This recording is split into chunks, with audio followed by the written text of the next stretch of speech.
Hey, everybody.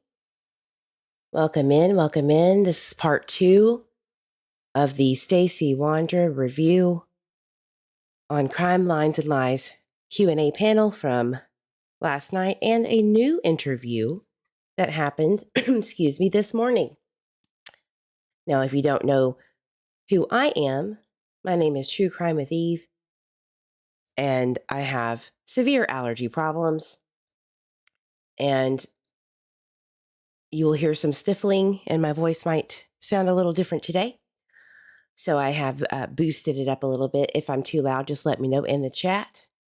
But I promise you, this is not a Ziggy situation of the sniffles. It is hay fever. Damn it. So, have y'all ever seen the videos of the pollen that comes off of cedar trees and ragweed and all that stuff? Oh my God. Just watching it put me into anaphylaxis. So, enough of that. So let me check in with chat, make sure it works, say hello to everybody. Make sure to grab your snack and your favorite beverage, maybe a blanket if you're freezing like I am down here in the South. And just make sure to be kind and open-minded. Cracking asses, good to see you in here, love. Brooke, my ride or die, my OG, good to see you, hun. Hellcat, good to see you. Find Michael at fruitland.org. If you have any tips, please do so. Little Texan, hola, amiga. Julia T, good to see you. Jeep Girl, hope you're feeling better. Everybody, please send your warm wishes. She hasn't felt good in a few days, so hey, Violet, good to see you. Where's Magenta? Is she here? Got Violet and Magenta. One Life to Live, good to see you. And if I missed you, oh, Mr. Eve, I can't say. Nico Japcat, good to see you. Mr. Eve, my main squeeze. Oh man, we got a lot of people in here today. Good, because you're going to want to listen to this. You absolutely are going to want to be entertained and educated. Educated in the best way I know how, which is humor.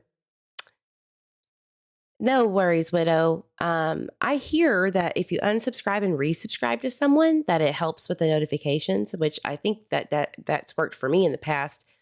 Just make sure you resubscribe and help your girl out and hit that like button while you're waiting for me to go through the welcome stage of this live.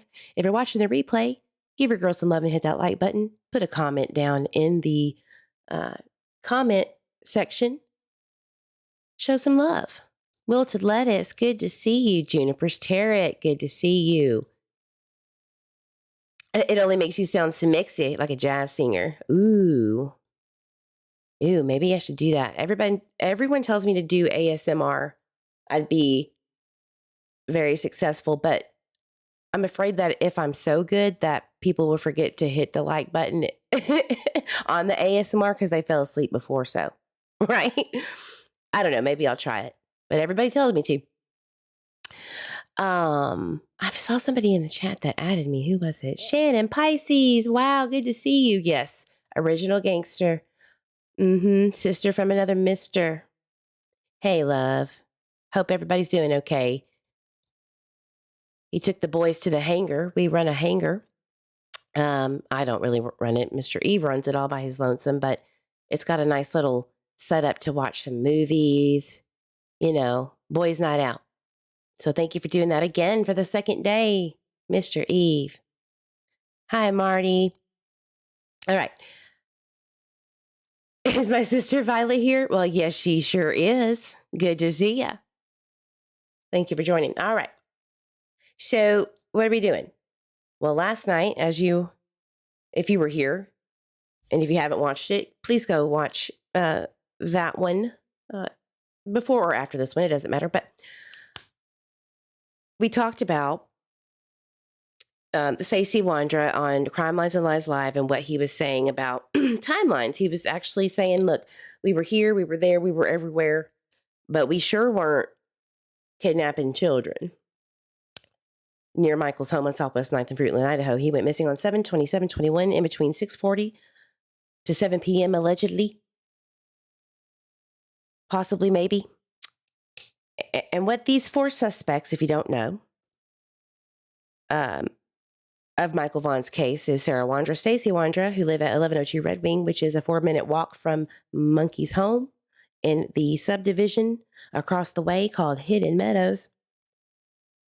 And the other 2 who were roomies, rooming and boarding with the Wondras at the time of Michael's disappearance, is Brandon Shirtliff and Adrien Lucine.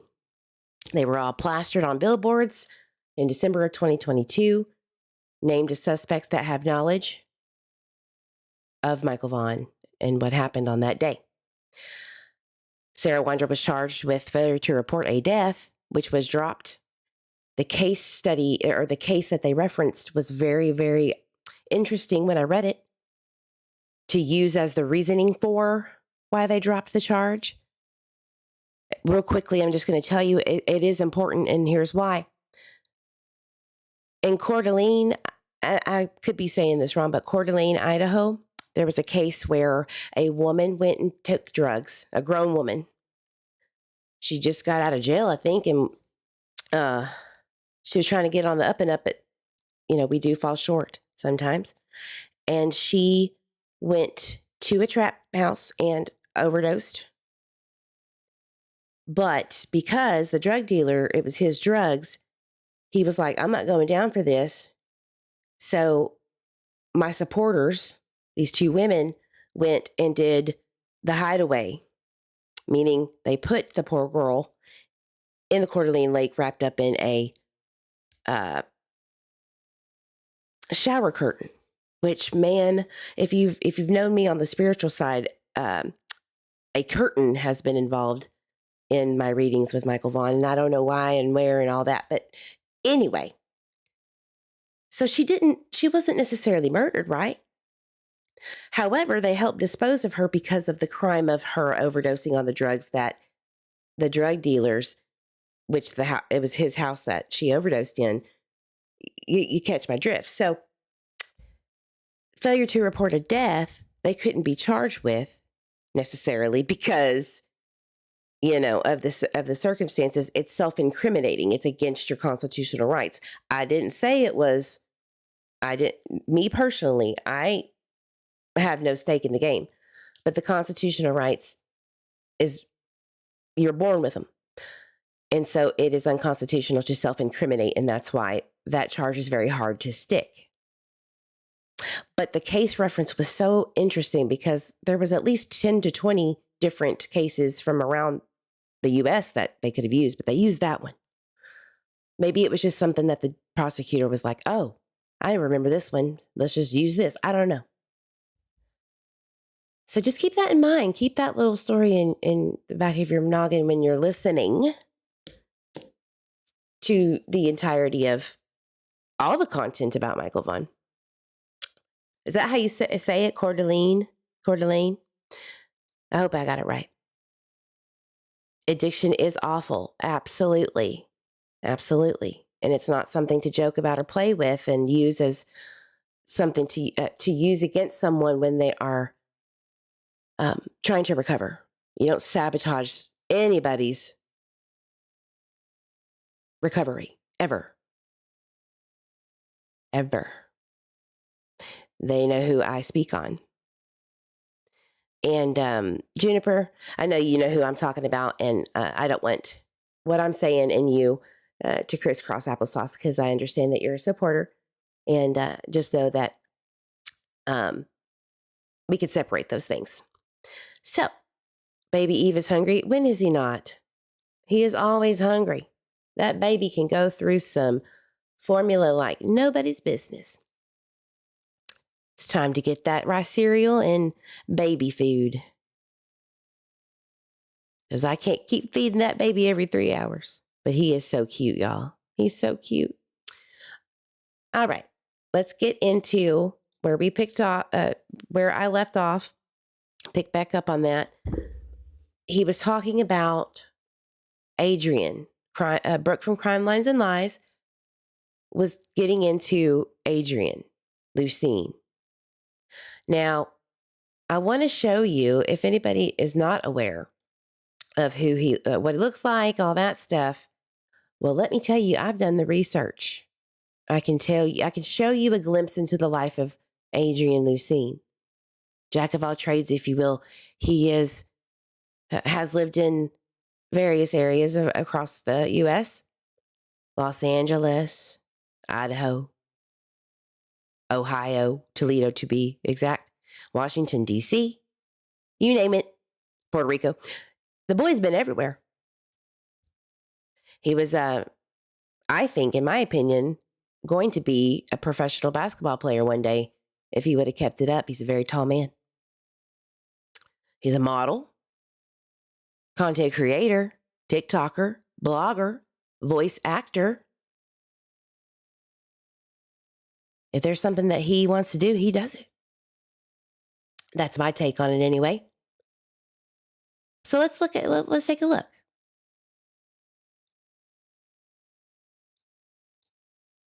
Of Adrien Lucine.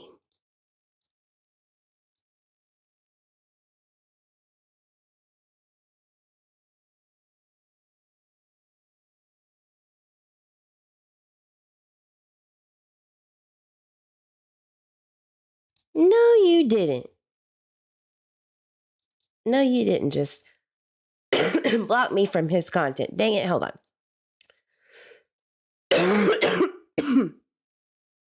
Excuse me, guys, I have a cough.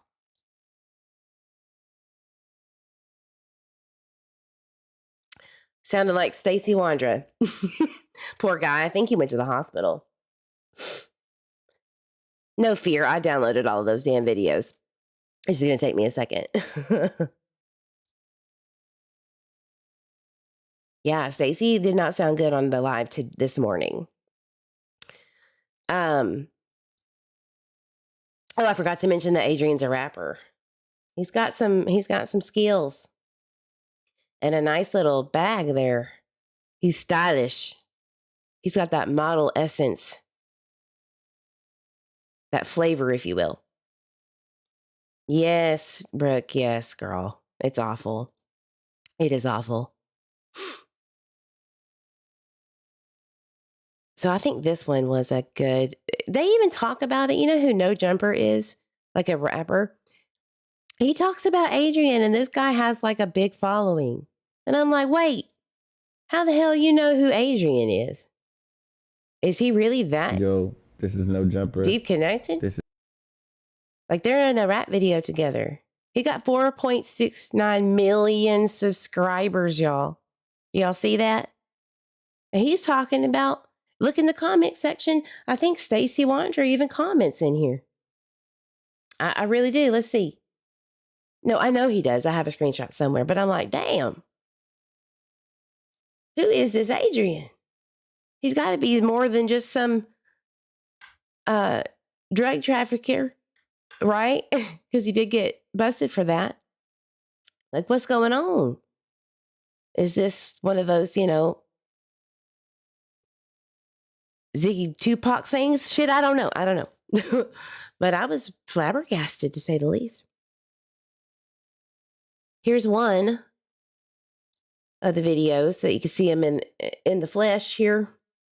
Let's play it. Skate niggas with money. We don't rap. We are skateboarders. All right.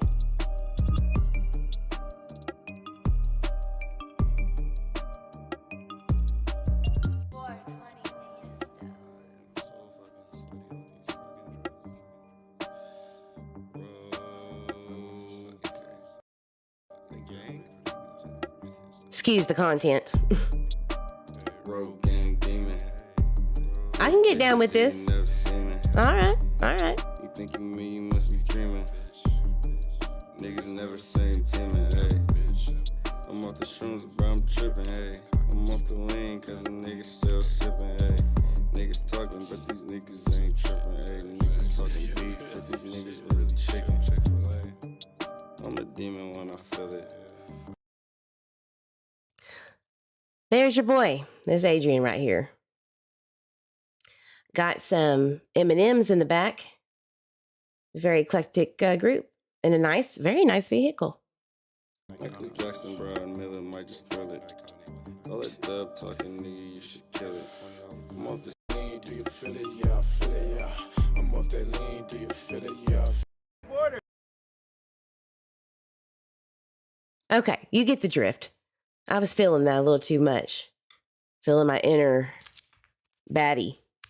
Okay, so there's Adrien doing his thing. I think that's lean, if I'm going to be honest with you. There's another video where he is very excited to share his lean moments. Lean with it, rock with it. Jody C. Brown does too. So, hey, let's not be too hard on the guy. Everybody has their vices. I'm off that lean, do you feel it? Yeah, I feel it, yeah. I'm off that lean, do What's up, bro? Okay, so he look, guy is known. All right, that's what I'm trying to say. It's very interesting to me that he's all up in Idaho being accused of a very serious crime of abduction or knowledge of an abduction because he was there at the house, right? Now, we know for a fact, per Brandon Shirtliff, his buddy, that dude was at the Applebee's in Nampa that day when Michael disappeared, July 27th. He was at the Applebee's visiting his baby mama and his son at 4:47 p.m. per, of all people, LaWanda Westbrook, the PR rep. She was like, well, I guess he was there after all. And I was like, you don't say. You're taking up for the man after you literally allowed your homegirl and Level collect all of this data to then dox him and his son and his pictures of them. Very interesting. If you don't know what I'm talking about, there is a problem child, if you will, in the Idaho community in the police department who is a quote unquote self-proclaimed private investigator who likes to, I guess, get a heads up in the game. They called her a grifter, I think, from the police department. She just wants that money, honey. Allegedly, I don't know. Posting all a bunch of shit like this of messages between Adrien and others with no actual receipts of if it's actually Adrien. All right? You get what I'm saying, right? Let's check up a chat because everybody's like, I see the eye peeps. Shannon, say what? Riding dirty. Dirty is, that's an understatement, y'all. Jeep says someone of Adrien's appearance and size would have been seen doing something hinky or illegal in a town as small as Fruitland. And let's call the elephant in the room. He's a black man in Fruitland, Idaho, of 5,000 folks. I'm sorry, it's the truth. He even said it himself. Of course, they're going to want to lock up the only black man in Idaho, you know, because there's not, Idaho is a very, what do we call it? Old school state. I mean, it does have major cities that is eclectic. What I'm saying is these small towns aren't. Okay. I'm from a small town in East Texas. I get it. Same situation. Yeah. Wow, indeed. Indeed. That's good. I want to see everybody start thinking and all that stuff. Oh no. Jeep, I took your wrench away. I didn't mean to. Hold on. You're back. Damn it. Sorry about that. Right. Don't say that. Oh no. You true crime with evil. Is he that tall? Yes, he's a very tall man. Very, very tall man. And that's why I made fun of Bullhorn Betty, which she got mad at me, boy, because she said on a live that it was him, the walking man, and it was obvious. Look, it was not. It was very obvious it was not. The walking man was as white as snow. Okay. So, interestingly enough, Hugh Carlock reached out to Adrien via this TikTok video that I can't pull up right now, to where he replies, "Thank you. I even offered a lie detector test. So if you see me get washed in this, you know it's a major setup. It's so sad." And, I've already had the setup theory potential, especially after the Karen Reed case, free Karen Reed, seeing all that police corruption. I was like, damn it, maybe it is. Let's go a step further and see why he says this. No, he is not the walking guy. Wilted lettuce. Absolutely. So, yeah, Miss Hugh Carlock reaches out and was like, "Come to me. Let's talk about this. I want to clear your name." But I don't think she ever got any farther than that from my understanding. So a lot of people were coming into the comment section saying Adrien wouldn't do this. And then you had these brand new accounts, troll accounts, that would say, yes, he did, which I feel like is some people that I have named recently that I do not like, that try to act like they know something, which is an illegal activity. Identity theft, if you will. So, in a nutshell, yes, Adrien is thuggish, ruggish boning out there, or has at least. And he does have a criminal background. Okay, it is what it is. However, JD Huff did say that they think they have knowledge, but never said that Brandon nor Adrien were directly involved in the action as they did with the Wondras. So now let's go into what the interview or the Q&A from yesterday and the new one from this morning, which is really odd. Like, it's not such a good one to me. This morning is a little different, to say the least. So give me one moment and I'm going to pull that up for you.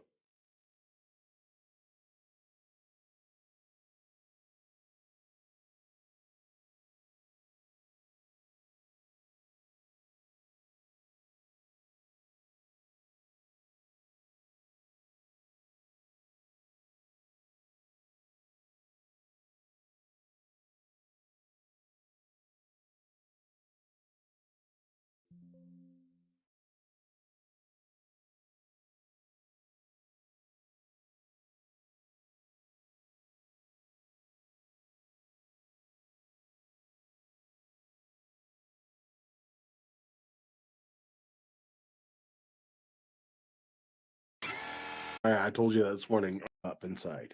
Everybody, just so you guys have. Thank you for your patience. All right. So we're going to go a little faster than the normal speed because we don't have all the time in the world. There's other shit to do. And I know that you don't want to sit here all day.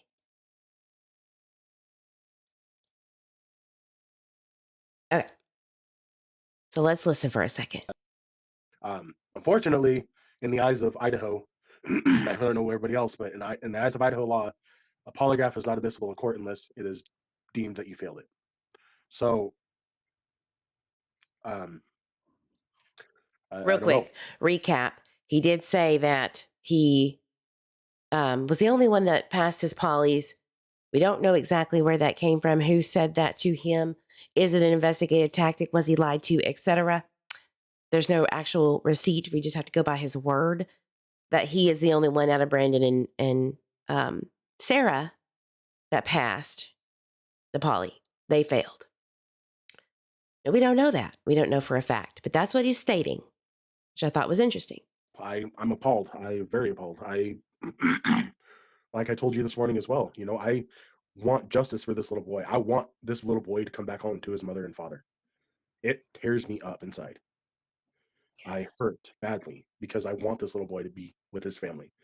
I would kill somebody if that happened to my kid.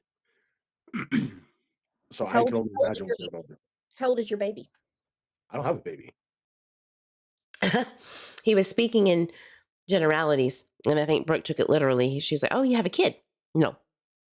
If we remember, poor guy. I hate doing this to people, but Brandon Shirtliff was on his interview saying that there was a bull riding accident that made things not so reproductive anymore and can't have kids, okay? And the whole drama, which I do not like going into full detail, and I'm not going to, and I will skip it. But the big talk of the town on this panel, on this live, was about the willings and dealings of Brandon and Sarah getting down with the sickness. And from my understanding, Sarah never really wanted kids. She actually gave her daughter up for adoption when she was young because she was too young to, and not fit to take care of a child. But he's stating that they made a deal where Brandon was going to give her a baby, but they took it too far and took advantage of it and started banging uglies all the time. I don't care. Well, people say, well, it does matter, Eve, because maybe that's why she took Michael, because she couldn't have a child of her own. Well, she had one and she gave her away. And I'm glad that she did, because she admits that she, on her TikTok, that she is not fit to be a mother at the time. She was too young. She was doing drugs and being promiscuous, and she wasn't in the right state of mind. Not to mention her own childhood was so thrown off, and I won't rehash it, but it's bad. And so was his. So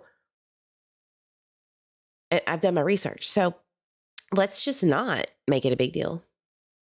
All right. Oh, you said my kid. Okay, No, I was saying like in general, like if that was me in that situation and somebody took my kid, I would kill somebody. Did law enforcement ever ask you where Michael is buried? Did it what? Did law enforcement ever ask you where Michael is buried? Yeah, and I told them I don't have any idea. They asked me about our backyard, and I said that's not even possible. There's no trench marks. There's no dig marks. There's absolutely no. There's nothing. There's not even. I mean, there's nothing at all in our backyard. Even by the shed that people are questioning about, that shed was there on our property since we moved there. That house belonged to Sarah's mom and dad. Absolutely. Absolutely. And this is going to, everybody better go tell your friends to come and watch this, because everyone's going to go, oh, shit. All right. You got to look at when things don't make sense and they don't find anything. You always have to wonder what was going on during the time of the disappearance up until the excavation. You got to look and see what was going on, who was there, who was doing stuff there. Was there any 911 calls? Blah, blah, blah, blah, blah. And there were 15 plus police reports.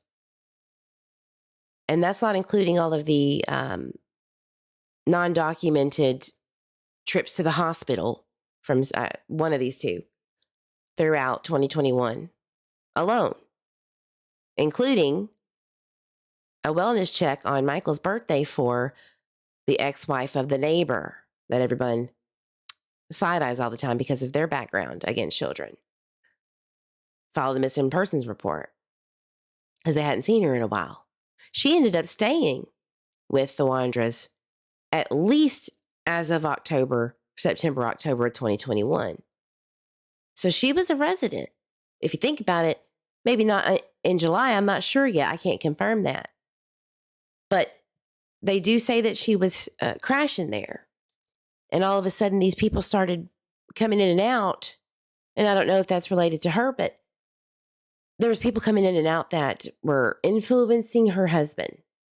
Brandon said, influencing her poor little hubby, Stacey. So there is some tension between Stacey and Brandon. Okay? Because Brandon states home dude doesn't want to listen. And he does have a little bite to his, to how he speaks, and you'll hear it. He does, it doesn't come off as very nice. He doesn't have any bedside manner sometimes when he speaks. He's very matter of fact and kind of has an attitude behind it. So I could see why that would be off-putting. He has also lost job opportunities. Today, he is no longer working at the hotel he said he was working at this morning for whatever reason, because he had a problem. That has been a habitual problem. He lost his contract with the Wanderers Lube LLC in Ontario, which I want to know why that building was bulldozed. I do. It was. It was a nice building. There's no need for it. So these things are important to know about somebody when you're trying to assess them and see if they're being honest or not, right? That needs to be discussed when you're reviewing this stuff. And we were there since June of 2020. 20 of 20. Okay. And when did Adrien move in, approximately? It's like a year later, I want to say, like June, early July. And how did you guys come across him? Because he has an issue with, human trafficking. I told you that this morning. So Sarah had called me for a. So from my understanding, I don't know he has any human trafficking charges, but he has drug trafficking charges where he was busted in Ohio for having substances that were repackaged for sale at a later date. And the license plate that came back and the person he was with was from New York. So obviously there's going to be plenty of probable cause for drug trafficking because he was probably getting it from New York and driving it down to wherever else. This happens every day, all day. You'd be surprised how often this happens. Otherwise, we wouldn't have the drug epidemics that we do. Right now, it used to be meth. It was cocaine, meth, and now it's heroin and fentanyl.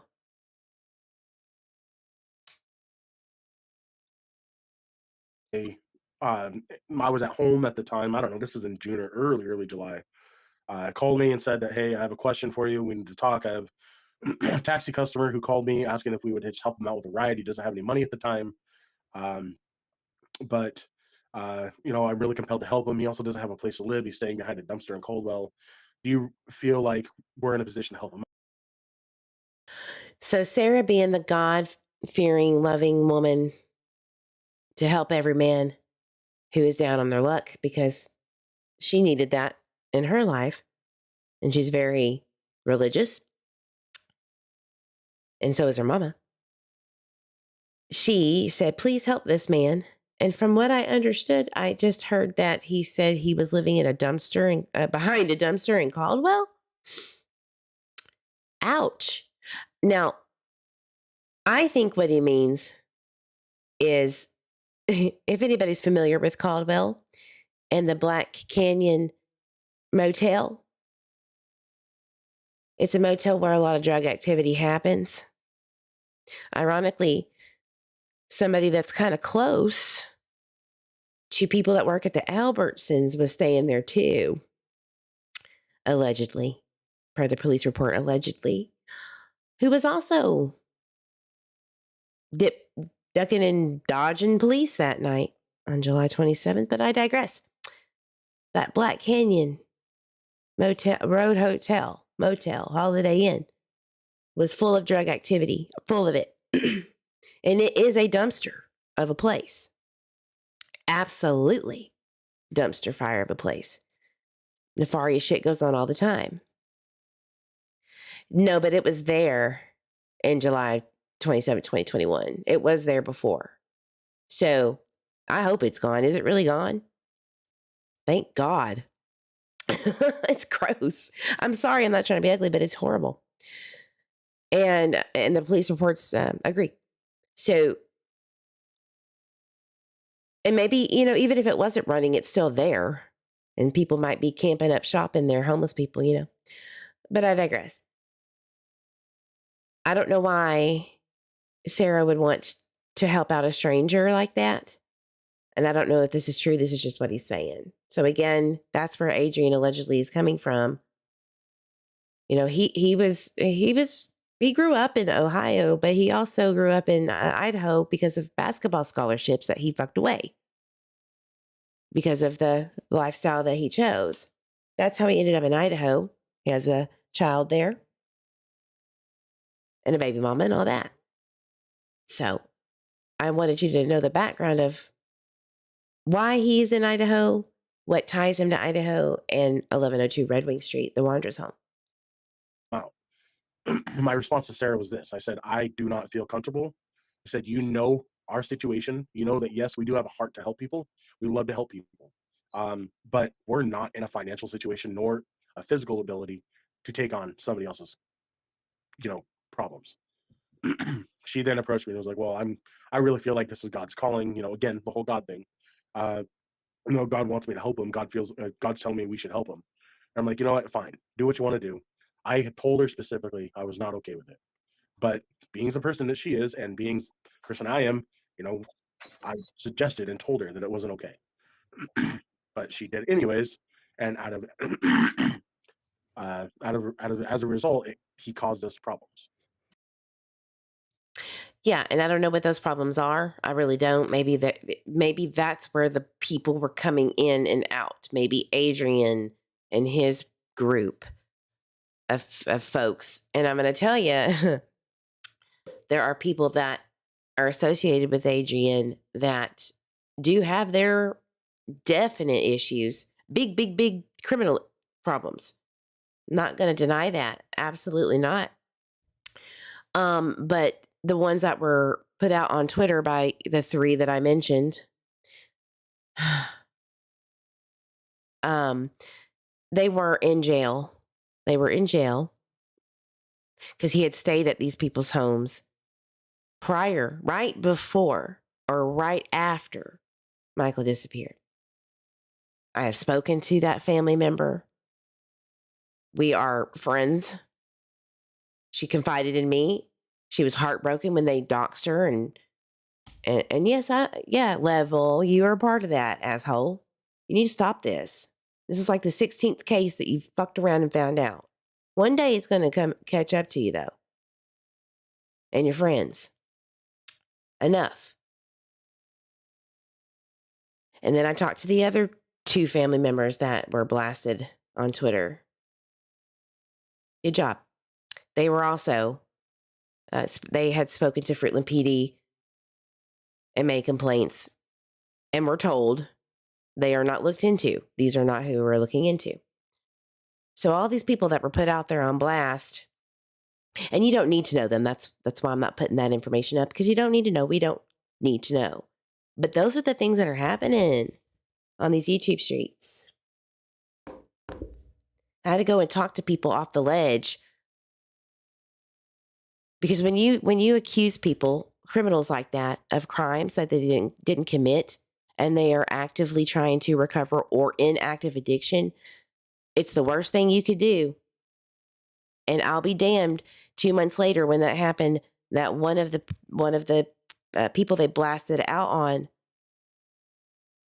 was committed a very terrible crime. After he was doing really good. Now, I'm not blaming them for his actions, but that's the kind of shit that can happen when you poke the wrong bear, and get somebody hurt. So stop being complicit in that stuff, y'all. Over there. You know who you are. Like, what kind of problems besides? Apparently he was fucking her behind my back.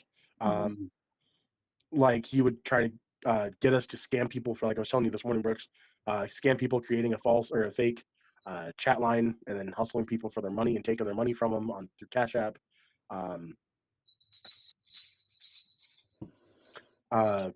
Just those kind of problems. Stuff that Sarah and I didn't really want part of. Sarah agreed to help him with it. I didn't, but it also never went anywhere, to my knowledge. And if it did, I sure as hell wasn't aware of it.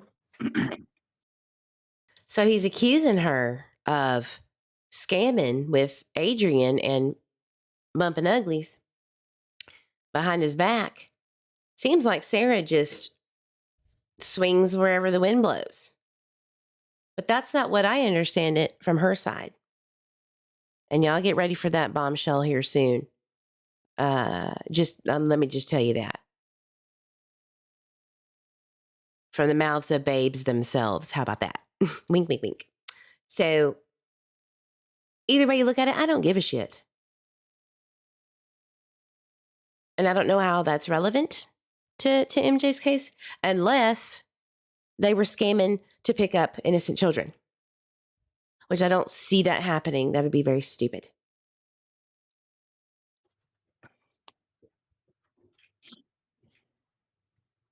Is there any way I could see the chats that people are leaving, or is that just on your side? Well, we're on StreamYard, so you probably can't, but I'm putting up questions. Well, did you have any? Carson, like the property, Probably can't, but I'm putting up. and out of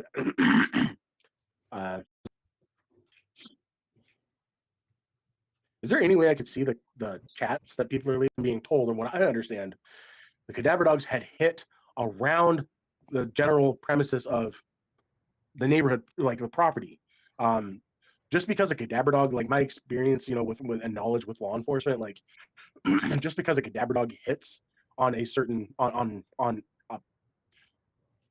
how do I word it? I will help you with this because of my training with EquiSearch and my own knowledge and other professionals, and doing search and rescue with a private search and rescue team here in Fort Worth. I will tell you that what he's trying to say is that sometimes scent will get transferred by wind. But please know that it doesn't pick up like a little bubble and then land somewhere else, and that's where the new scent is. There's a trail.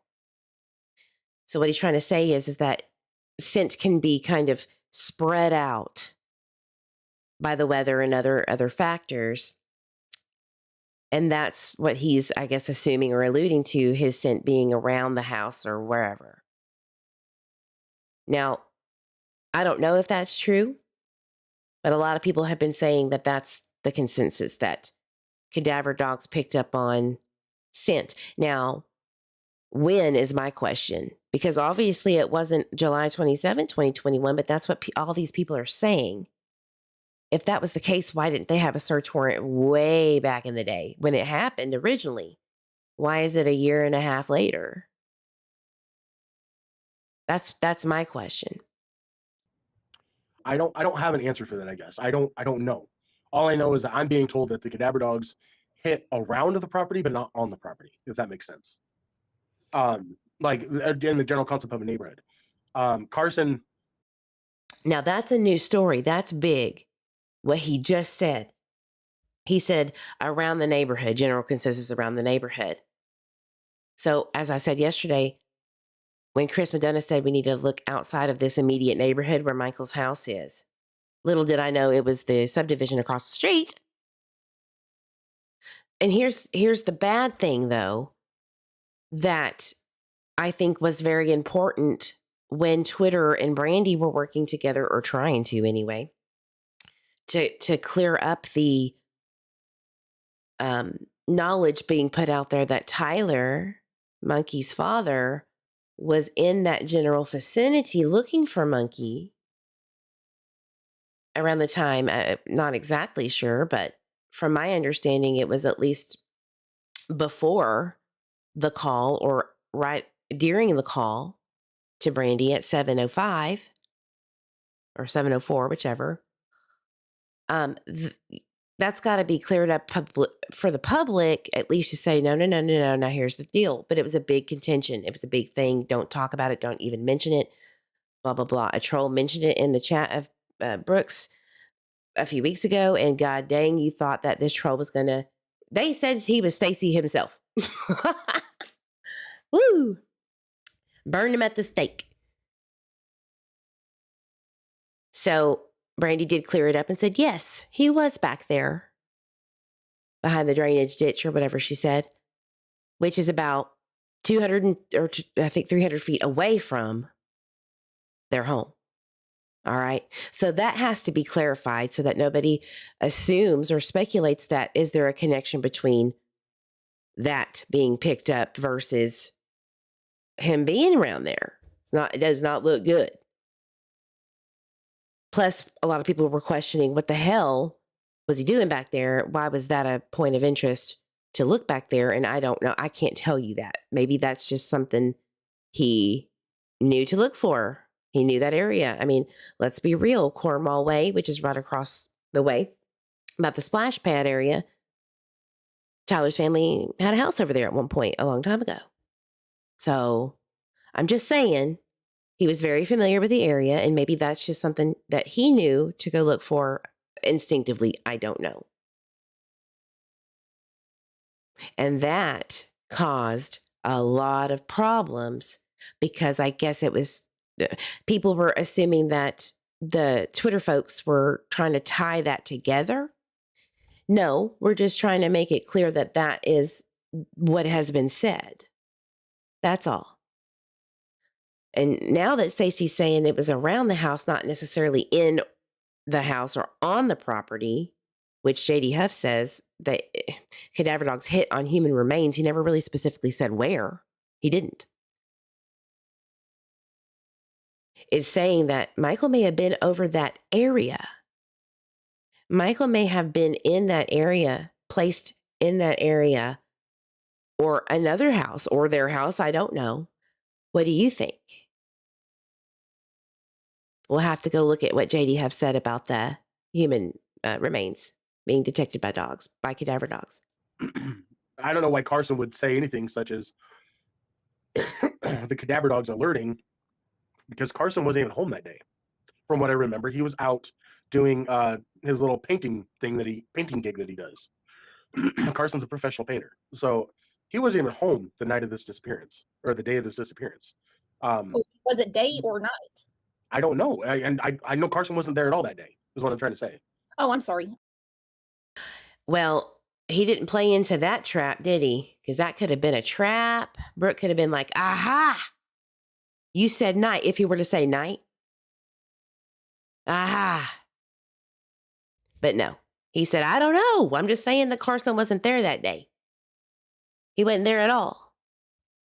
But Brandon is saying that he asked Carson that night to go take the truck out with the headlight on it to go look. And Brandy Neal said that she saw that truck out there looking. She confirmed what Brandon said. But now Stacey's saying, I don't know what you're talking about, because he wasn't even there.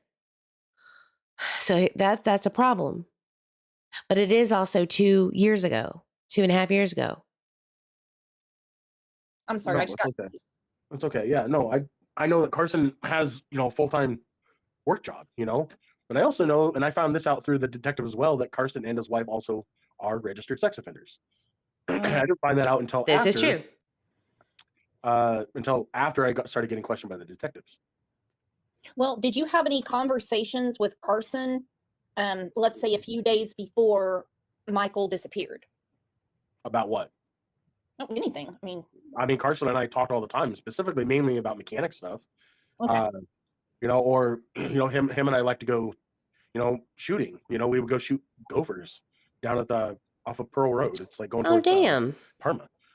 There's a giant piece of property. What do those gophers ever do to y'all? That's hateful. I do know that gophers are a pain in the ass. When you have them in your yard, they're a real problem. And I get it. Down here in the South, we have hog problems if you live in the country. And they breed like wildfire. They really do. They could push out 15 of those puppies.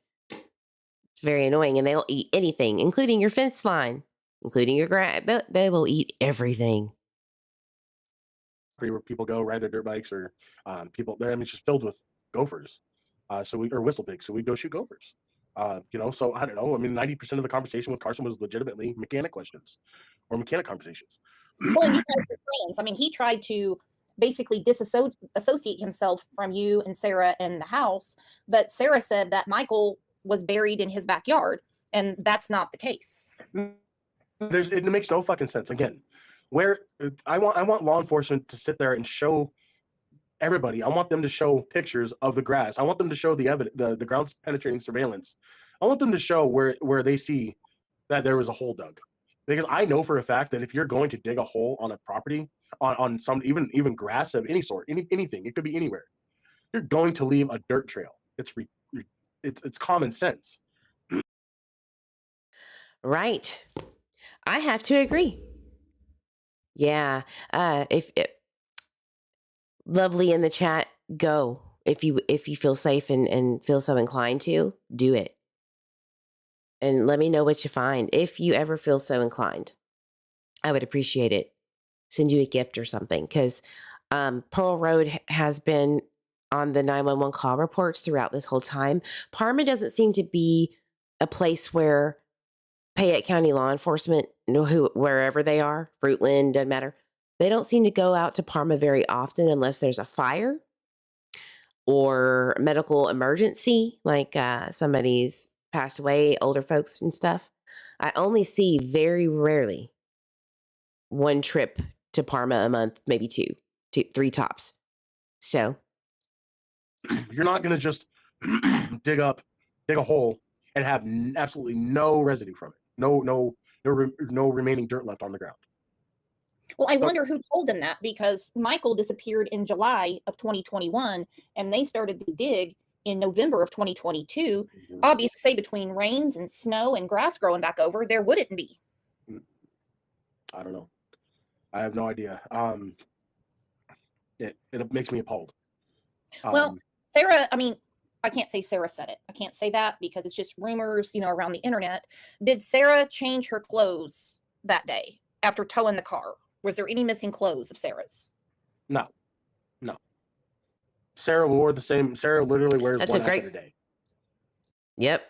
She sure does, from her TikTok, sometimes 2 times a day. I know this girl too much. And I know y'all Twitter weasels know what I'm talking about because I drove y'all crazy listening to the TikToks of Sarah. So don't go lying. You know. You remember. Allegedly, I was very annoying about things like that. I'm sure I was. Too bad. So sad. But looky here, I can answer questions. See, Sarah had a testimonial that I have been dying to go over with you guys. The testimonial is revealing because this was back in October of 2021 onward and before, around Michael's disappearance. Like, she's explaining that time frame about silly stuff. She's also talks about her childhood. She gives you the full story, y'all. But nobody wanted to take the time to do that and listen to it because it's not fun. And y'all have lives and you're all creators. That's my job, to bring it to you. But nobody was listening. But now that everybody is listening and this guy is on panel now, I think it's time. She changes from her pajamas. I mean, I'm not gonna lie, we slept naked together, so there was no really pajamas. But we had company. We had Brandon that was staying there. We also had Adrien. So she wasn't gonna walk out in the living room naked. Neither was I. So we put clothes on. But we didn't get dressed for the day. You know what I mean? We didn't get dressed till later on. So. Well, see, so Brandon's. Hey, Jen. She's in the chat.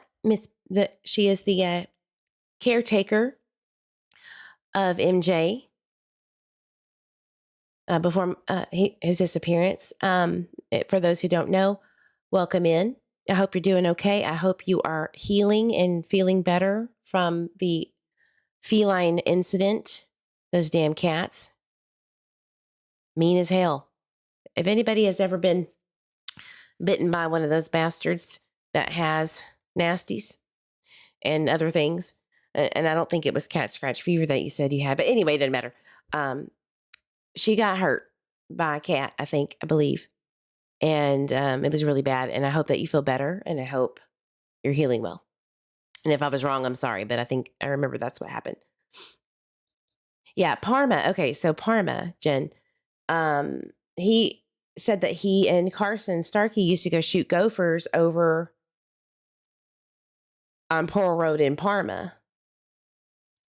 And so that kind of triggered someone else in the chat to want to check it out sometime. Are you familiar with Pearl Road? Feeling very well? No. Let me pull it up. No, not cat scratch. Way worse. I'm sorry to hear that. Cat scratch fever is horrible. So if you had something worse than that, Lord help you. Yes. So glad you're feeling better, says Violet. So that's the Pearl Road. Said, him and Sarah had breakfast that morning and then headed out and went to the mall. What'd you say they did? Had breakfast. No, we had breakfast at our house that morning, if I remember right. Sarah I assume it was your house. Yeah, no, I don't. Yeah, no, Sarah literally wore one outfit that day. I don't. Yeah, she's not the type of person who changes her clothes 100 times a day. Unlike me, I can't make my mind up. Sometimes have that issue too, and I'm a dude. No, I do. Um, I mean, especially during certain types of weather, it'll be cold in the morning or cooler because I live in Oklahoma, and then I'll have shorts on in the afternoon, and then I go to pajamas in the evening. It's a hell of a load of laundry. mhm. Now, did you have a dog? Yeah, I had my dog. Her name was Oakley. It's the one that you see pictures with on Facebook. The little brown and black dog.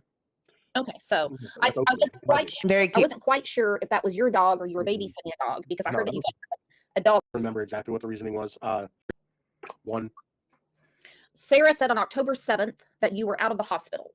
Mhm. Was that Yep, on yep. the way there or on the way back? On the way there. Okay.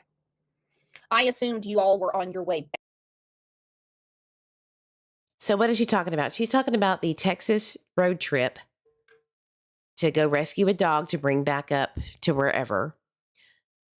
Her name was Joy. I remember the TikTok of Sarah.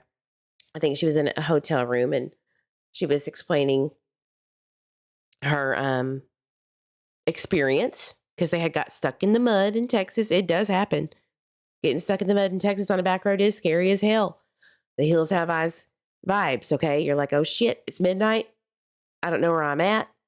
It's going to take 2 hours for somebody to come pull us out. Don't ask how I know that. But yeah, it is scary, especially if you're not, you don't have everything with you. You're not at home. This is not like a right outside your area. You're 1,600 miles away or whatever it is. So Stacey had to go to the hospital because of some breathing issues. The man was pushing really heavy, 450, 500 pounds. He was having breathing problems. And from my understanding, that's what Sarah said anyway. Let's see what he says. The trip to Texas. Ask him away. Let's get him done with. Okay, well, hang on. Let's start with this. Give me a second. Yes, he did. He said, if One. I posted it, it happened. Sarah said on October 7th that you were out of the hospital. Mm-hmm. Was that on the way there or on the way back? On the way there.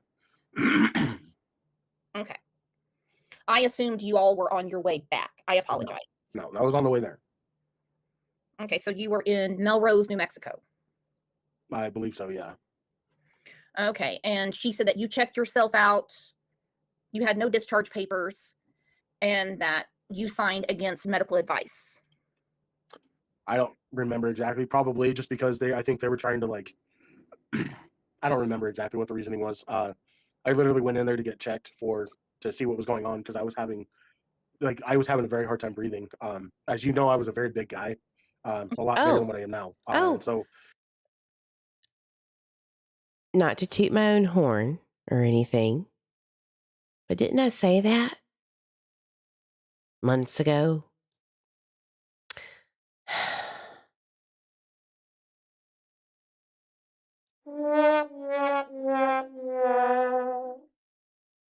I don't get the recognition I think I deserve sometimes, so I'm going to play my little pity party for a second. Okay, I'm over it now. I think a lot of it had to do with the temperature change, the climate, the air. It was than what I was used to. So that was why I'd gone to the hospital because I was having a very hard time breathing. So explain the trip, why you went all the way down there. Okay, so Sarah and I had been doing a little bit of so there's a gal in Boise. I think she still lives there. Her name is Amy Church. There's a gal that Sarah and I Now, I don't know if Stacey was looking at my Twitter recently, but I'll be damned. I just had a random wild thought and posted, man, you know what would really help this situation of the Texas trip?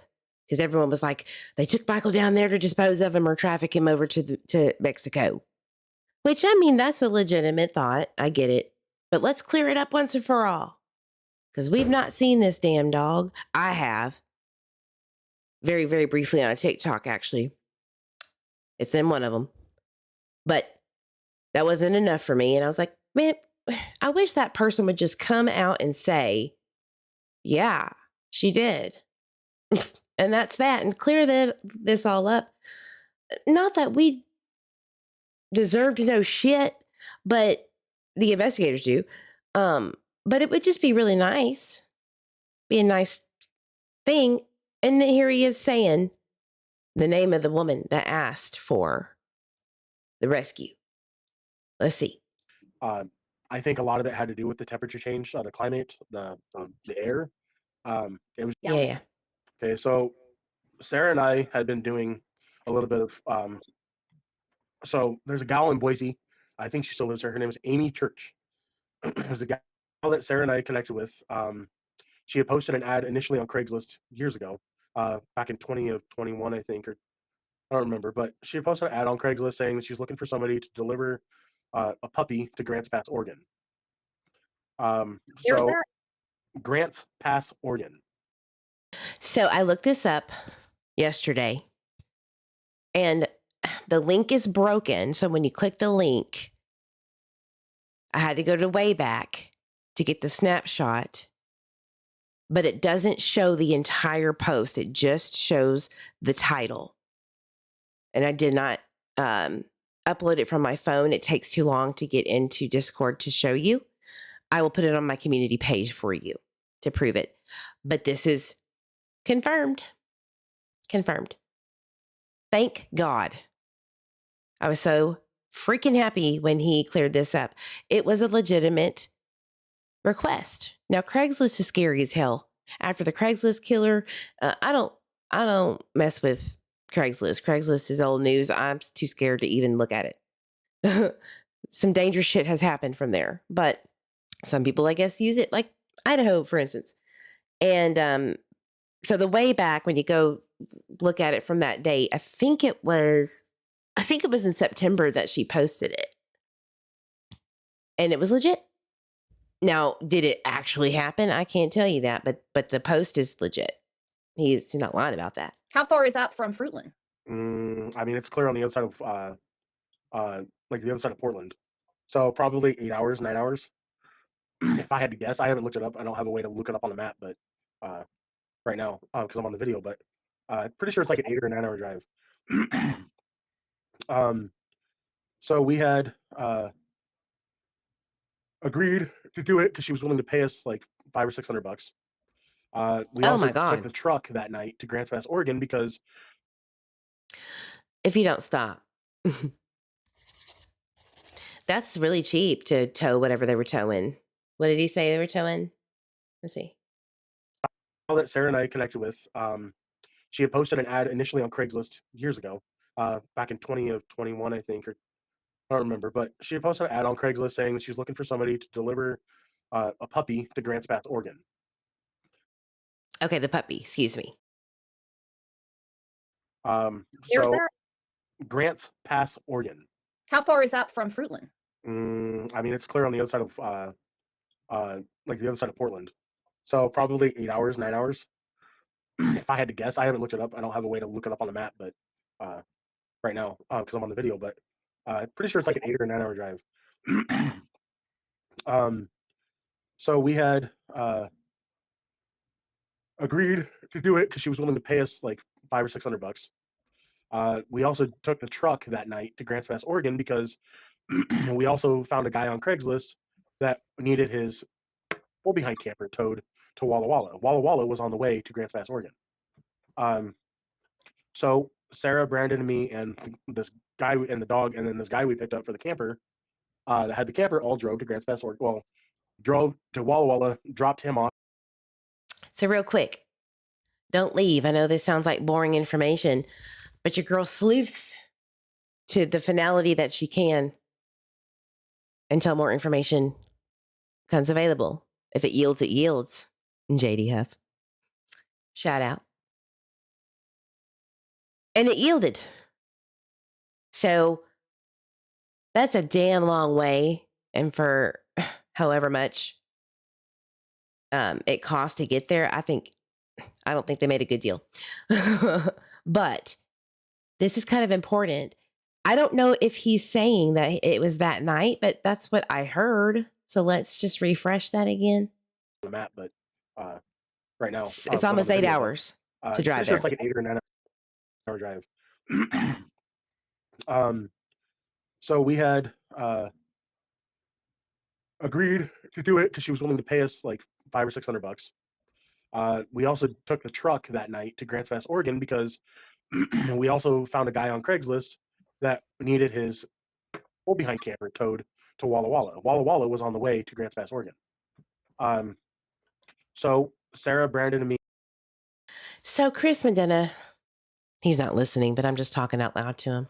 Is that why you brought up your Walla Walla story when you were talking about Michael's case?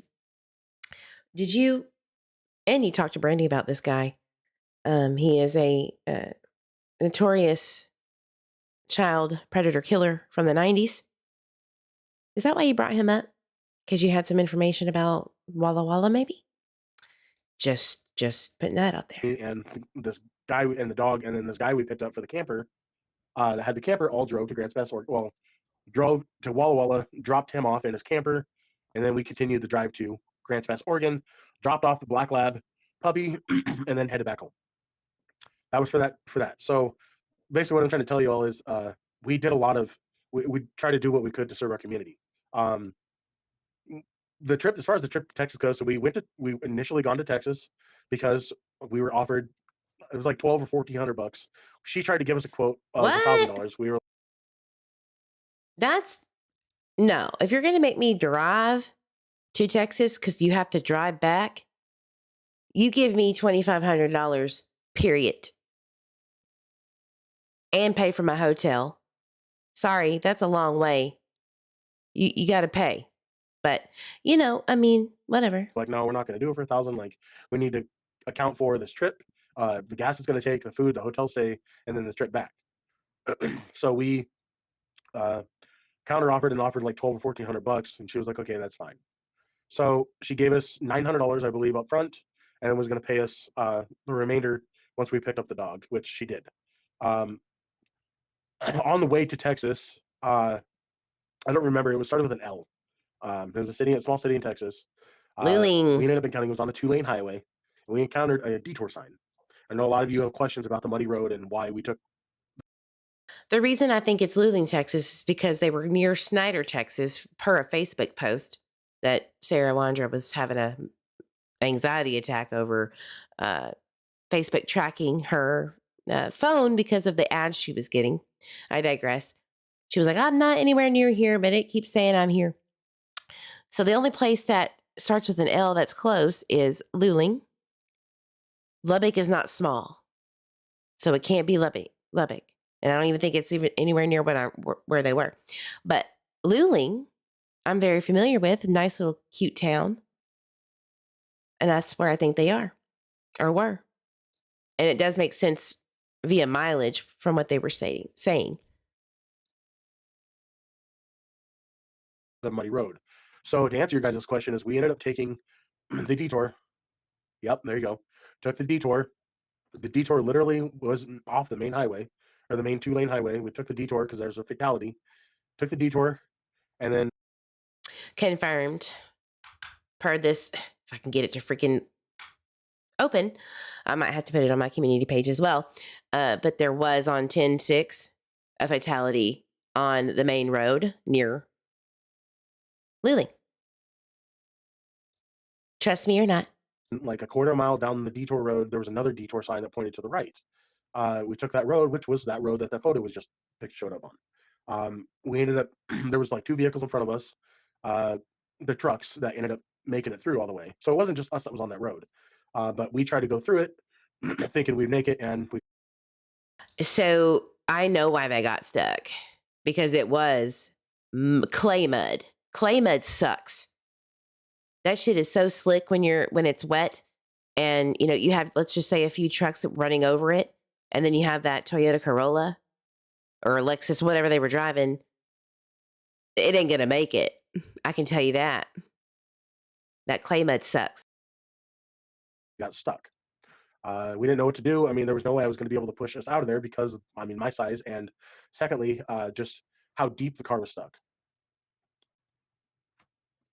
Now go ahead we'll get to that question next. Okay. See, she did post your question. So I called the tow truck company, the first one I called, they were trying to quote us like $250 to bring a tow truck out to our location and pull us out. And I was like, well, that's not going to work because we need all the money we can get to get back. So to get to the rest of our destination, go pick up the dog and then go back. So after after by making a couple more calls, I was able to get a hold of a guy who personally owned a tow truck company, but he was willing to come and help. I just explained to him, I was like, we're struggling, we're stuck, we're down here to rescue a dog or pick up a dog for a lady in Boise. They detoured us, they got us stuck, or they got us stuck in this road. And I'm going to skip this because honestly, it's just beating a dead horse. Why would they not, here's my thing. Why would they post a picture of their situation when they have what is allegedly people's theory of having Michael to go and traffic him or dispose of him in Texas? When it's actually the dumbest idea ever to have that kind of a track record geofencing wise, right? Because you're going to have to get directions. You're not going to know where to go if something nefarious was going on, and then post about it and then have witnesses corroborate you. That's very stupid. So the trip to Texas, I would say, is a legitimate, not nefarious, and non-related to Michael. Muddy hole or whatever, muddy pit, and we don't really have a way to get out. And he's like, okay, just hang tight, I'll come and get you out of there. So out of the kindness, this guy drove over in his Toyota 4Runner. Yeah. Pulled Jeep, up in front of us, pulled it, connected a tow strap, and pulled us out. At that point, we then continued on with our trip, and we carried on to go get the dog. I think it was the next day that he's gonna have to stop rubbing his face. And then stayed at the hotel overnight, and then drove back. Well, now Sarah made several TikToks from the hotels, but we couldn't hear a dog. Did the dog was the dog sleeping? Yeah, the dog literally, she was older, so she slept a lot. Like there was nothing like that dog aside from Oakley, my dog. That dog was ridiculously crazy, like silent. There was like never even yelped, never whined. That dog was the best dog I've ever seen in my life, and that's just like me being brutally honest. I've never seen anything like it. The dog didn't whine. Now, I'm going to ask a question for people who are listening or in the chat. Oh, I got to do my beep beep wake up because I'm sure I put somebody to sleep. So Nene commented on my live from last night and said, I'm going to be real with you, Eve. I fell asleep. Just because you have a soothing voice, not because you're boring. And either way, it is what it is. But I appreciate you, Nene. But I need you to wake up, okay? And listen. Just like make a peep, doesn't even bark at all. Even when she had to use the bathroom, I mean, she would, we knew she had to use the bathroom because she would stand up, but she never even whined to go outside or anything.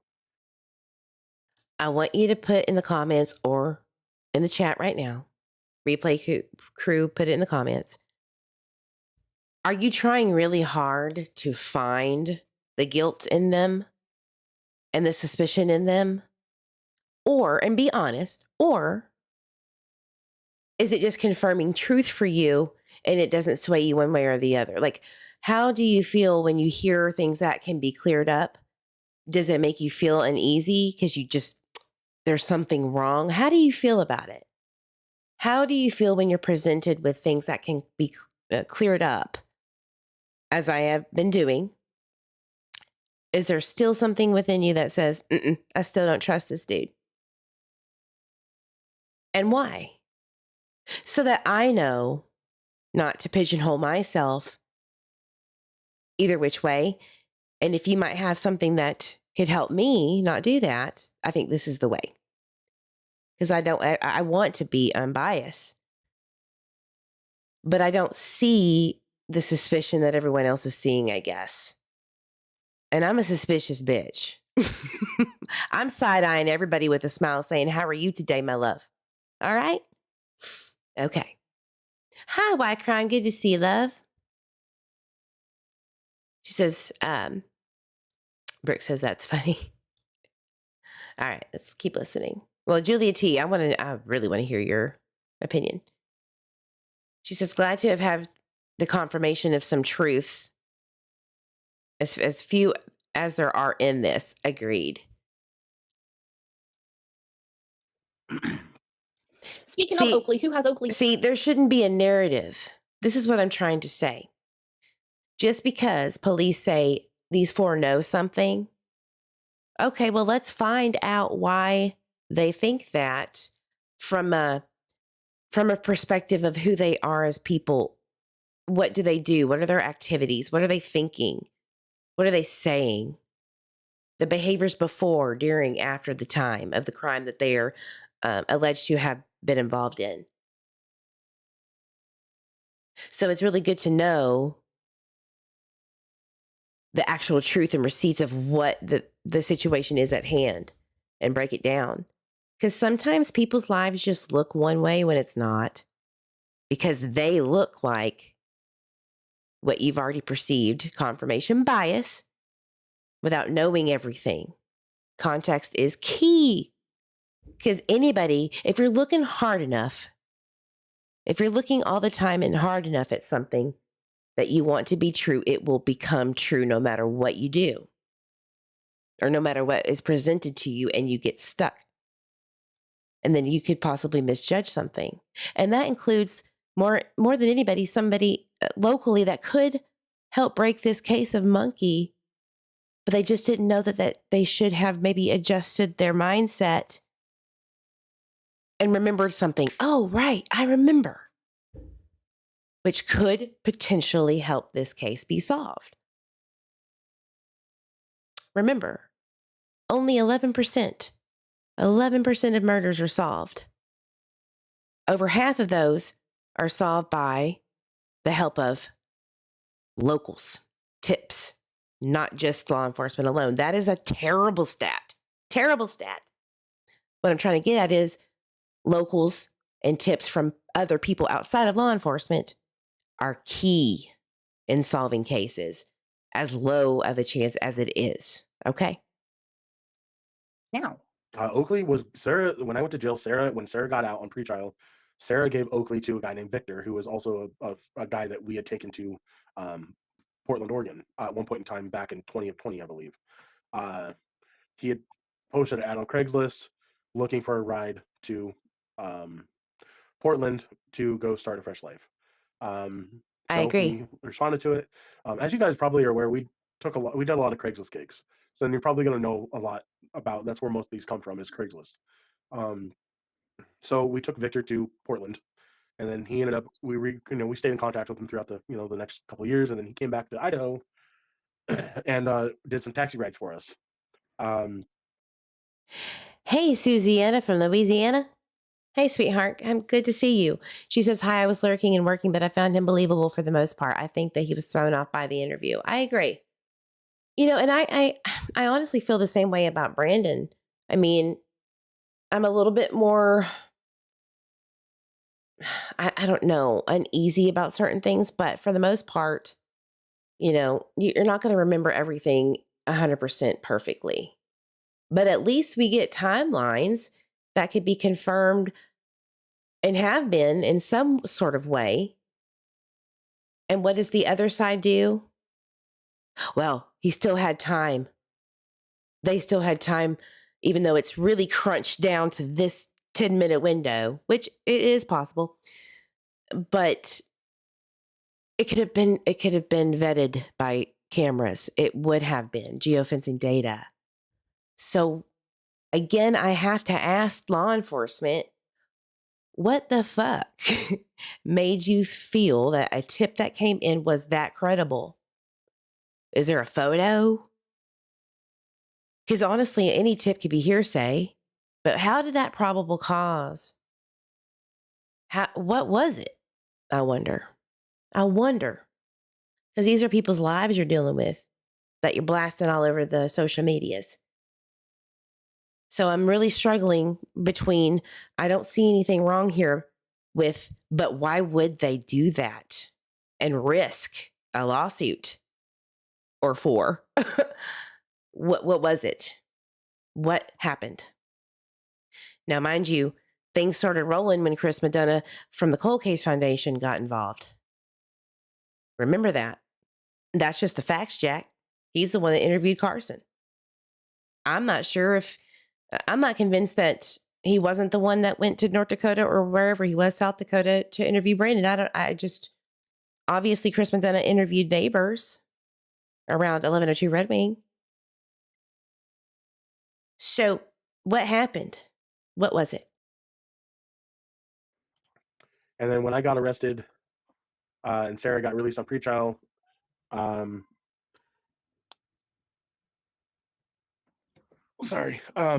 Sarah gave Victor Oakley. Well, Victor, being irresponsible, got drunk one night, and Victor was living out of his vehicle with Oakley, working at Walmart, working graveyard shift, and Victor had drank like 240s. I don't know what they were. I don't really care. Drank two beers that night, the 40-ounce beers. I think they were Steel Reserve or some shit, and then got pretty much drunk. Had let Oakley out to use the bathroom in the Walmart parking lot area, and then passed out drunk. Oakley was then.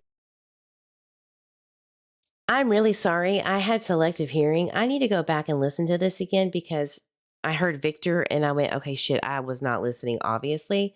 So I apologize. I'm just going to get the nitty gritty of it. Bear with me, all right? And we carried on to go get the dog. I think it was the next day that we ended up getting the dog, and then stayed at the hotel overnight, and then drove back.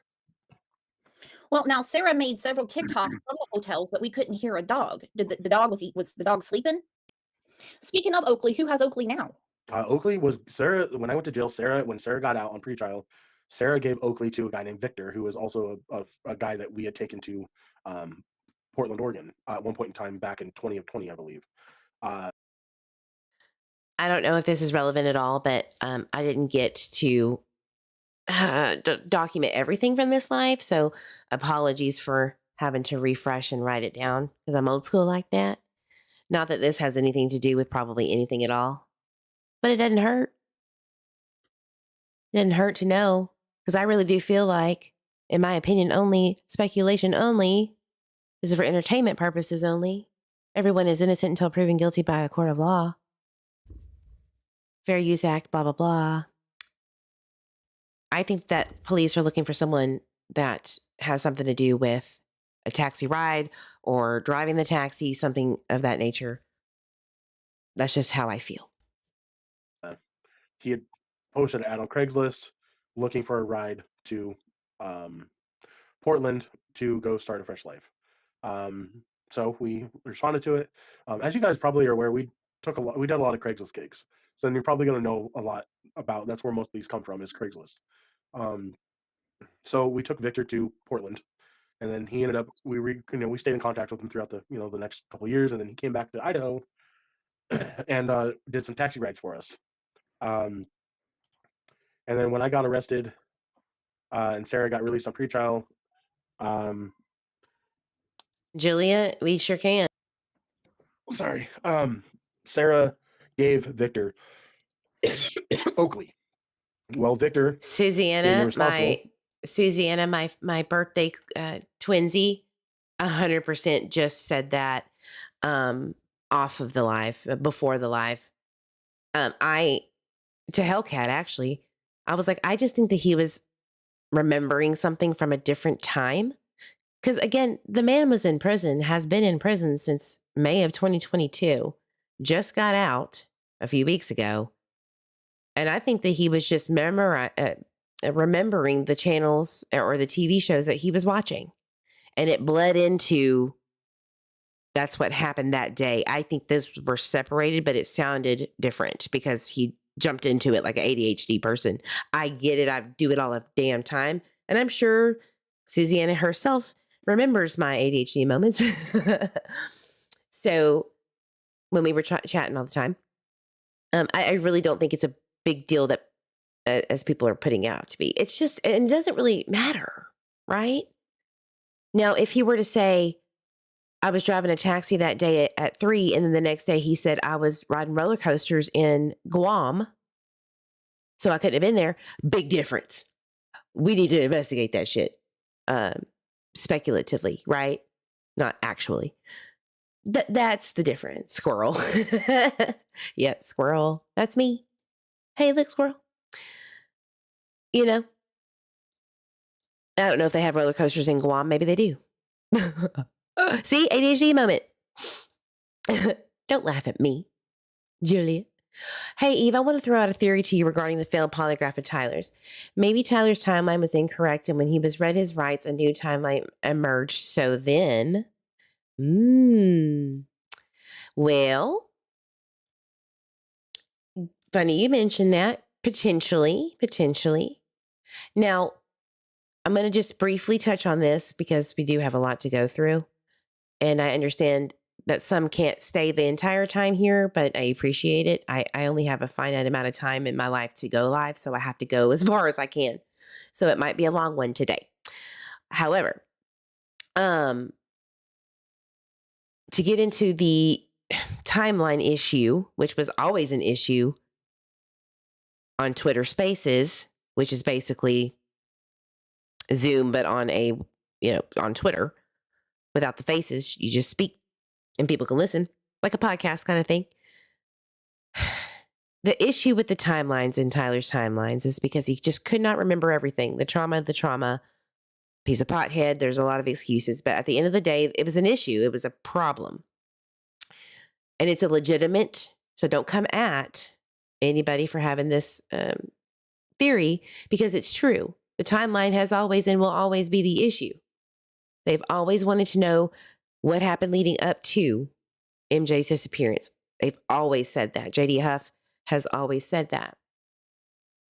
And the biggest problem, in my opinion, is honest to God, the time of abduction versus the things that happened within 3 p.m. onward. All right? I'll just say that. So in February, I don't know what happened in February, except for, the information came out about the failed polys and, there was a new FBI agent on the scene. Whatever. Miranda rights were read. And then the interview with the lab and then the interview room came out. So it was a very stressful time.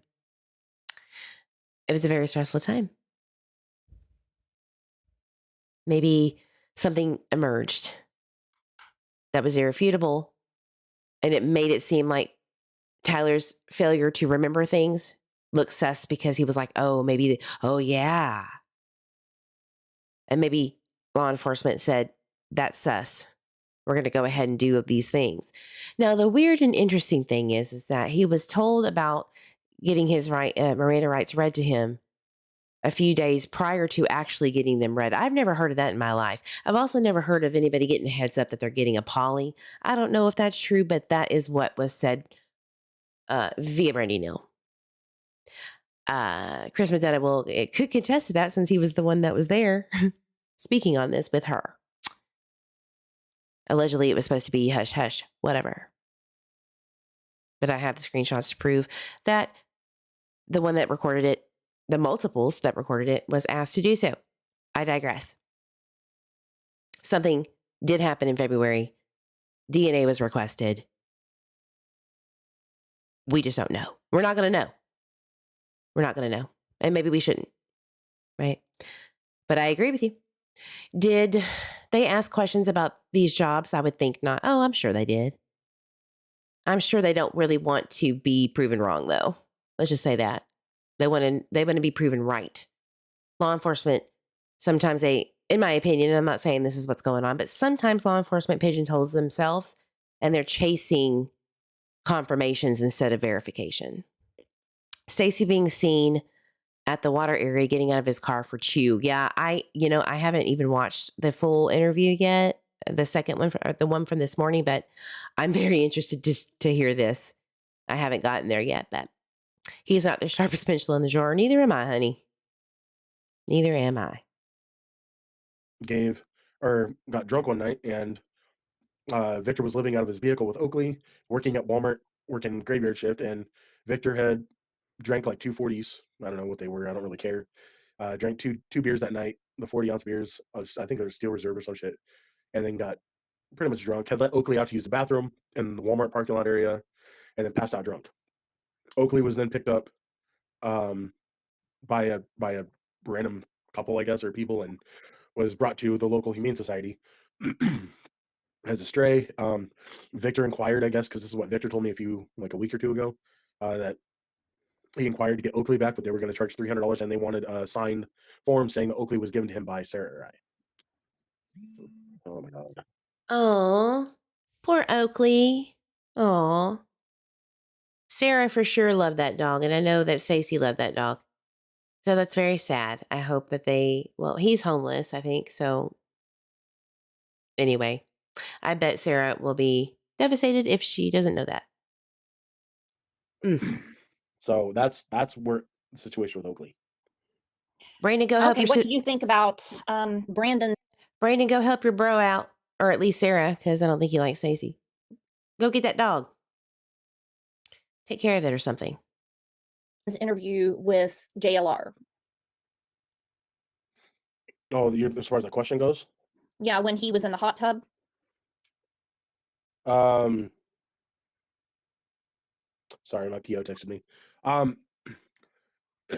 He's very I off on wouldn't his say that information. out loud. There's always two sides to every story. Unfortunately, in this story, there's multiple. Everybody has their own, story. I know for a fact that what I'm telling you is the absolute 100% truth. I don't have a reason to bullshit anybody. I don't have a reason to lie to anybody. I'm on here specifically to clear my name with you guys because I know there's a lot of questions. Well, and we're getting through them. I mean, one thing, Yeah. I didn't know what to expect when I talked to you because, Brandon kept saying that you have such a slow IQ and that, I mean, you're basically, you can't even form a sentence, really. He's retarded. I'm sorry. Excuse my language. I'm trying to offend anybody. Because, I mean, you have a great memory. I do my best. I mean, yes, I struggle with mental diagnoses. I was born with them, but I've also been in group homes a lot of my life to better myself, to be a better part and functional member of society. No worries. So I've overcome a lot of those troubles. I can see you. So that's why I am the way I am today. You know what happened? I have no idea. I didn't see any issues. And it's working. I don't know. I don't know what the hell. I think YouTube has some glitches. I just do. But as far as his videos, like there's something off with Brandon. A lot of things are off with him. He's not consistent with his information. He doesn't know what the fuck he's talking about, and he's deceitful as well. Good question, loved. In my book, he's a piece of shit. One of the biggest pieces of shits I've ever fucking met in my life. Well, when did you start thinking that there was something not right with him? I mean, I always knew he was off, but I didn't know he was that off. I really didn't realize, I didn't think of him really the way I do now until after I got out of jail and started watching his fucking videos and, listening to his. Oh, snap. Victor. Okay. So I remember a TikTok of Sarah and Victor hanging out on the couch one day. They're friends or whatever. Ironically reminds me a lot of Stacey. It just triggered. Well, I hope that poor Oakley can get her home back. This is not fair. Bullshit, fucking non-making sense stories. God, I know too much about these people. Do you remember being on Arizona and 8th Street when you were putting power steering fluid? And I'm not a mechanic, as you know. We talked today about my truck. I would say probably. Listen up. It's important. Timeline stuff. Early 6 o'clock hour. Like between 6 and 6:15. Easy. Okay, we have a question, and it's your opinion only, or whatever you want to tell us. Do you think Brandon and Sarah, this person said, did it? I have no response to give. Again, I will not answer a question I do not know the truth to. I'm a very upfront and honest person. Why crime? I'm going to pause. So real quick, early 6 p.m.-ish, he said that he was on Southwest 8th in Arizona, which is the road. Southwest 8th is the road parallel to Southwest 9th, where Monkey's house is. And Arizona is the corner where it meets, Southwest 8th in Arizona. You go down Southwest 8th and take a left onto Arizona, and then take a left onto Southwest 9th, and there's Monkey's house. Second house to the left. To the left, to the left. Beep, beep, I'm alert. Sorry. I want to go over why crimes theory. You said Ellie went back to camera views from earlier that in the day. There was Agile Homes off of Whitley, or 95, if you will. They went back 5 o'clock onward, 5 p.m. onward to look at video footage. I'm sure they got before that, but the night in question, 7/27, they went to 5 p.m. onward and they didn't see shit. They didn't see nothing. They said they did not see him, meaning Monkey. But I do want to know what they did see. And I do want to know if Agile Homes video footage and other ring footage that's off of Whitley Court saw anything and when. That'd be awesome to know, but we're not going to know. But Brandy has stated that the FBI has confirmed seeing Tyler specifically on those on-camera footage behind the splash pad in the drainage ditch area. And I do wonder about the walking man being seen at the splash pad and the jogger and all that. It's very interesting. He's not a suspect, but he hasn't come forward yet. Why not? Is he dead? I don't know. Do we already know who it is? Do they know who it is? I'm pretty sure they do. It's just weird, isn't it? Yeah. Oh, the polygraph. We already went over it. I'm sorry. I thought it was a new one. I will tell people what I do know. I will answer questions that I can to my best of my abilities, but I'm not going to answer that because I'm not the person that's going to answer invalid information and then have it be wrong. So you're saying like around 6 o'clock you were putting the power steering fluid in there. Now you're talking about Victor from Portland. Do you happen to know his last name or what he looks like? Cardatini. Love, not that I know of. Yeah, I know what he looks like. I mean, I even have his phone number. I talked to him. I have it on Messenger. His full name is Hector Luis Cardatini. He's on Messenger. Anybody can find him. Hector what? And who? I'm sorry. I really need to pay attention to my own damn live coverage. I didn't get to hear these nitty-gritty details. 6 and So 6:15, easy. Okay, we have a question, and it's your opinion only, or whatever you want to tell us. Do you think Brandon and Sarah, well, this person said, did it?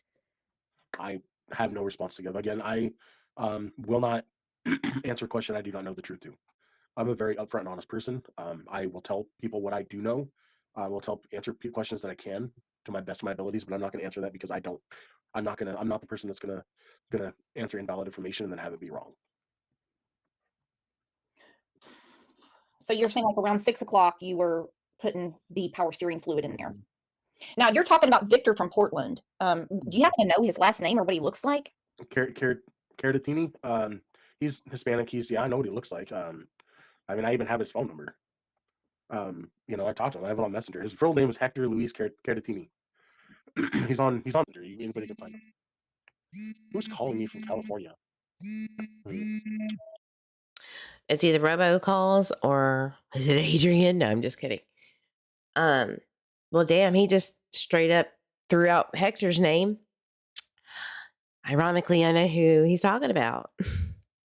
Very interesting. I missed this part. So, wow. Good confirmation. We're going to move on, though. Jesus. I don't got time for that. Are you there? Yeah, I'm here. I mean, with your taxi service or, however you travel, because I'm not from that area, did you go to Portland a lot? No. Sarah had family that lived in Portland, or friends that lived in Portland. That's where she grew up. So we took a. What? Eve, after listening to today's live, you'll know who Waka Man is. What? What do you mean? Did he say it or did he throw out a name?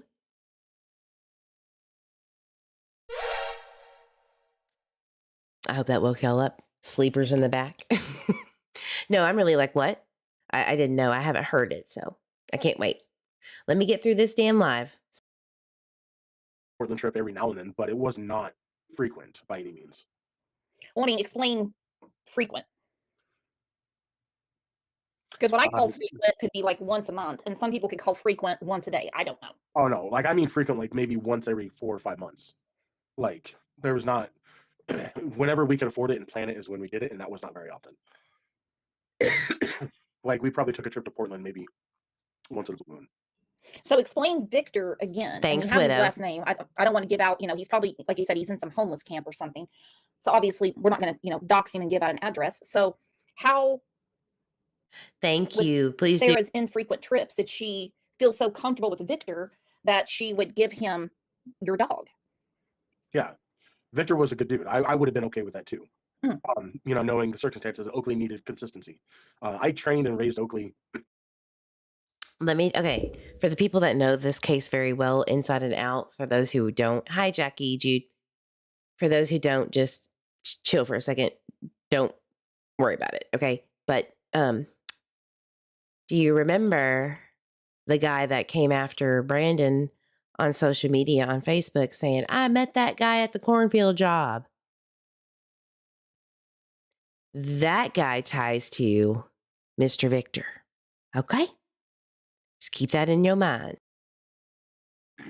I mean, she was not brand new to us. She was not a pup when we got her. She was like a year and a half old, but I trained that dog everything. Her energy level was, that dog was in love with me. I hate to say it, but I love that dog more than I love Sarah. I saw the picture. Exactly, Julia. You loved that dog. That dog was my life. I would die for Oakley. I would die for her. I would literally, if somebody were to shoot her, I would jump in front of that bullet. Yep. There's your puppy dog. Mm-hmm. I mean, look how happy she is. You can see she's even smiling. Look at that. Like, Yeah, how do you she's find smiling. the dog? Sweetie Peeties. Very sweet dog. I'm going to speak for Stacey's behalf because, honest to God, yesterday I already confirmed that I was speaking the truth because he confirmed what I was saying before, months and months and months ago. He grew up in assisted living facilities for his disabilities. He was born with fetal alcohol syndrome, which is why I always reference no shade to all the shade, to Candace Bly. I believe that she suffered from that. Just my opinion only. They remind me of each other with the attitude and explosiveness and the cattiness and the way that people who suffer from fetal alcohol syndrome look, thin lips, eyes, or it's just a certain look. Go Google it if you need to, but it reminds me of her. It does. They remind me of each other. Probably know that. But for those who don't know, Is there a lot of snow there? And oh my elevation? god, oh Is my there god, a big yeah. mountain? Yeah, they just got dumped on with snow. Guess what my buddy said? Like he just said they got hammered with snow. Just yesterday and the day before. So yeah, it gets cold. It gets like -29 and -35 degrees. It's cold. Cold. No, what's wrong? Sorry, no, my phone's blowing up. Connected Montana, Bozeman, the area I lived in. He used to live in Bozeman. We were connected to the mountains pretty much. We lived like you could drive 30 minutes and hit the mountains. Now, how were Adrien and Brandon paying for their rooms, and who did they pay? What do you mean? I mean, did they pay Sarah's parents? Did they pay Sarah?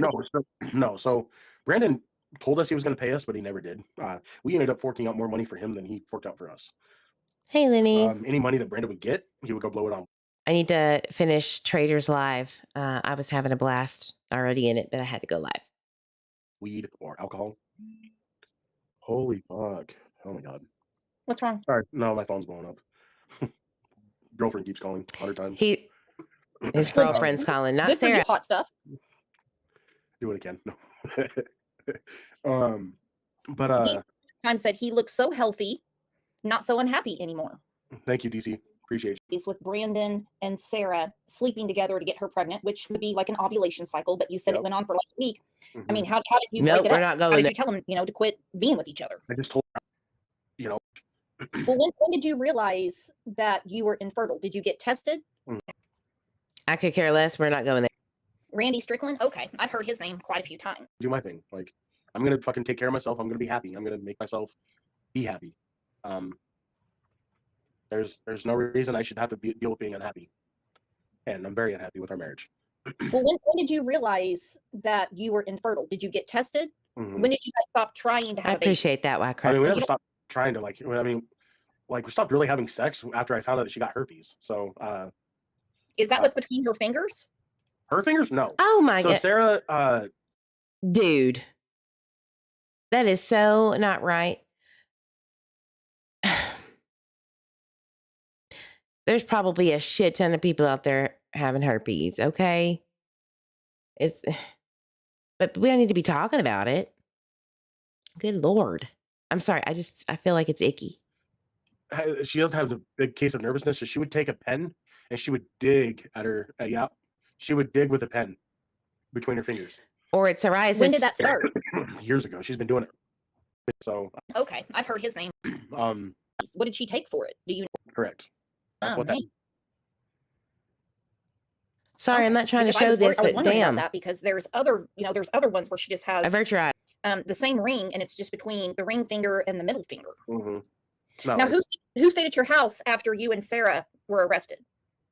Randy Strickland was there. He was the guy, another taxi customer. Randy Strickland? Okay, I've heard his name quite a few times. Yeah. Who is Randy Strickland? Very important. Listen up, perk up your ears. Where's my beep beep? Wake up, wake up.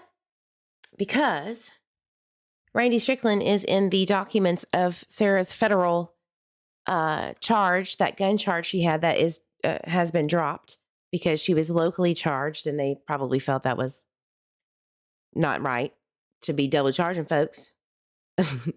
But Randy Strickland is in the federal court documents of Sarah Wondra.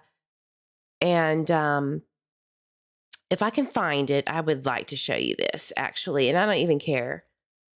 And don't be calling me or texting me saying, how could you, Eve? Because this ain't nothing. It ain't nothing. But I'll try to, let me just explain it. So Randy Strickland was up in that house in May of 2023, I believe. I'll have to get that stuff up. But anyway, Randy Strickland was up in the home at one point. No, 2022, May of 2022. And they didn't know. Nobody knew why Randy was setting up shop in the house. Randy said, I was allowed to live here and I was paying rent. Well, who is Randy? Apparently he was a guy that was from either North or South Carolina. He wrecked his camper because he was drunk as hell. So Stacey will explain in a minute. But they didn't know he was there. Specifically, Sarah did not know he was living there when she was in jail. All right. That's important to me. And here's why it's important to me. Because that is her house that her mother allowed the Wondras to stay in. She has every damn right to know what's going on, whether she's in jail or not. So what I'm trying to get at is the disrespect is very obvious that her house wasn't really her house after all. It felt like people were using it without her knowledge or her consent, or maybe even getting pushed towards letting people stay there.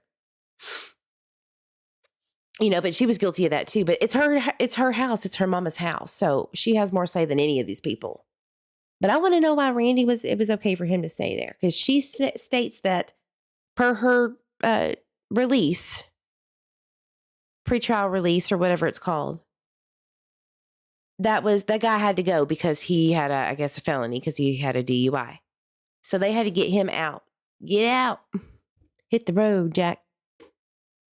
But he said he was staying there because he had to take some care of business and had to go to court for the DUI stuff. I don't know where, because I can't find him in the system. But that's pretty much what I know on a legal standpoint of Randy. Brandon said that his friend Randy Strickland, he said that in his interview that was his homeboy. So my feeling is that Brandon took it upon himself to make it okay for Randy to set up shop without Sarah specifically knowing about this.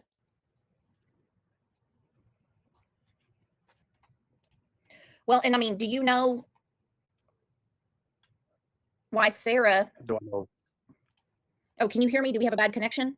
No, I know. I got you. I was just trying to process what you were saying. Well, Do I've I heard know? Randy's name several times, and I wasn't quite sure how he fit in.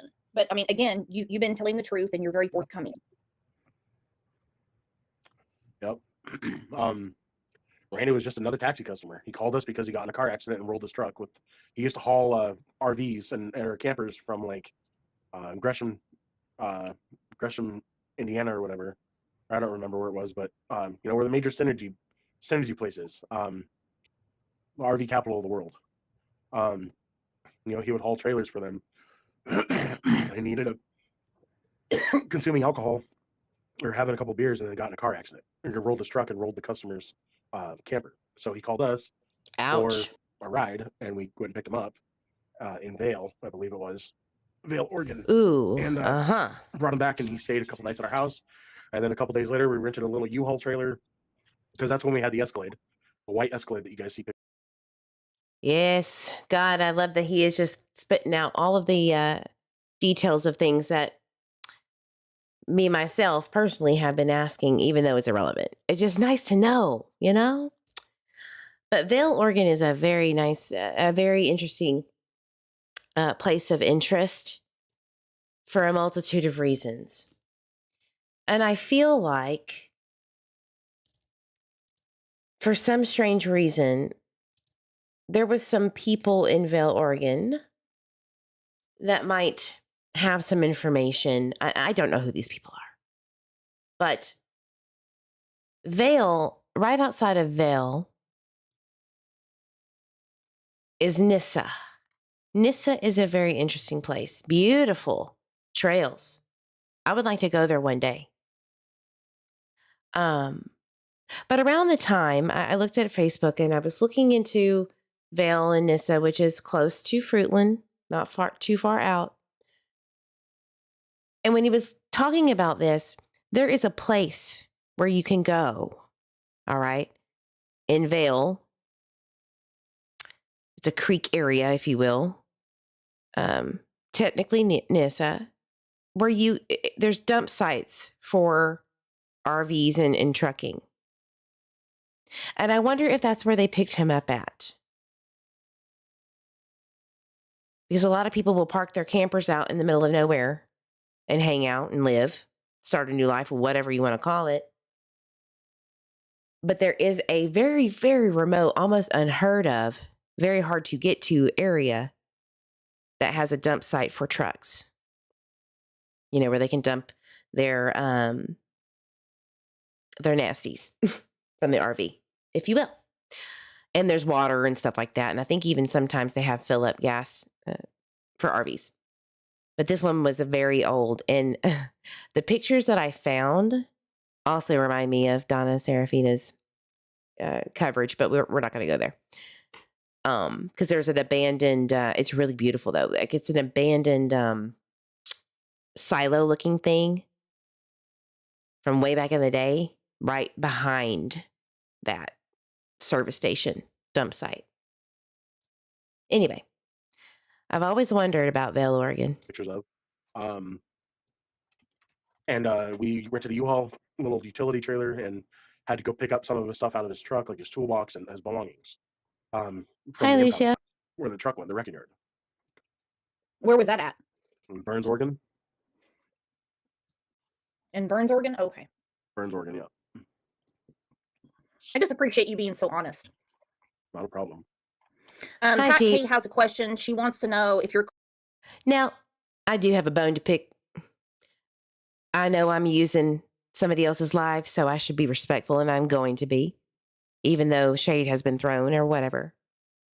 But I find it very ironic, y'all, that I have been straight as an arrow about these people the whole time, have not changed my stance unless things arise logically, but emotionally and all that stuff. I have not swayed a damn bit, but boy, oh boy, you get an interview and the simping goes hard. And I just think it's unfair.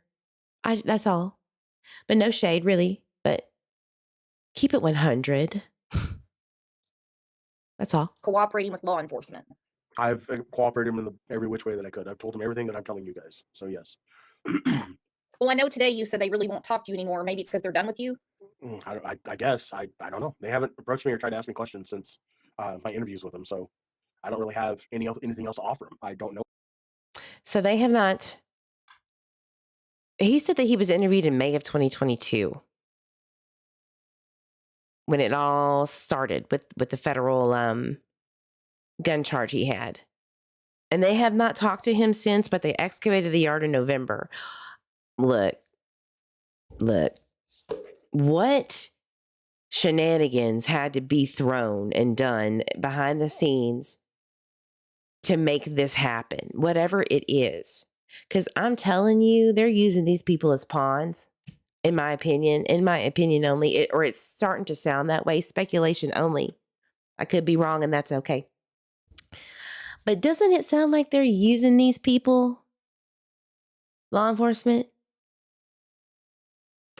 which is a very risky situation, lawsuit-wise, if they are, to get to whatever they're really looking for? That's just me.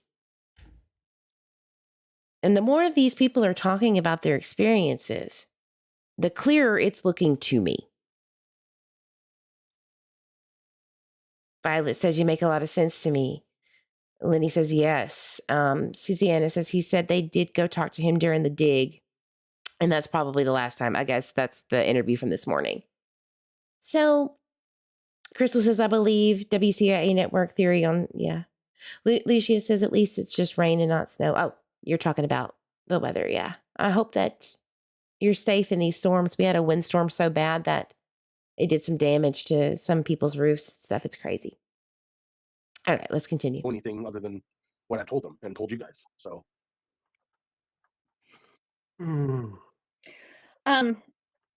When Brandon said that they had to go get some milk at the convenience store, did you see anybody coming back with milk? No. No. JLR said, I think Stacey is telling the truth. JLR, do you want to come up? She wouldn't let me come up, but she would let JLR And yes, come he'll up. be very nice and very, No, very I know. I watched some of his. The irony is that we would do that together on our own. So that's why he didn't come up, because he wants to ask questions that, look, he wouldn't ask questions that would be detrimental or harmful towards Stacey. It would piss people off around the case that are very supportive outside of these people. Catching my drift. So that needs to be done separately on a non-bias platform in that regard of people close to MJ. Does that make sense? Because I like him. Yeah. All right, so you're cooperating with law enforcement. Mm-hmm. I don't give a damn about the milk. Stormy said, Brandon and Sarah failed the polygraphs. Can Stacey think of anywhere they could have put Monkey that law enforcement hasn't looked? Not at all. I know absolutely nothing regarding Michael Vaughan. If, like I was telling Brooks this morning, if I knew anything about the disappearance, I had any suspicion about it, I had any relative knowledge, I would have been the first person to go say something to law enforcement. I wouldn't. To answer Y Crime's question, has it ever been confirmed who called implicating them in MJ's case? I wonder if maybe Sarah called herself because she is having mental issues. That's what Stacey is alluding to.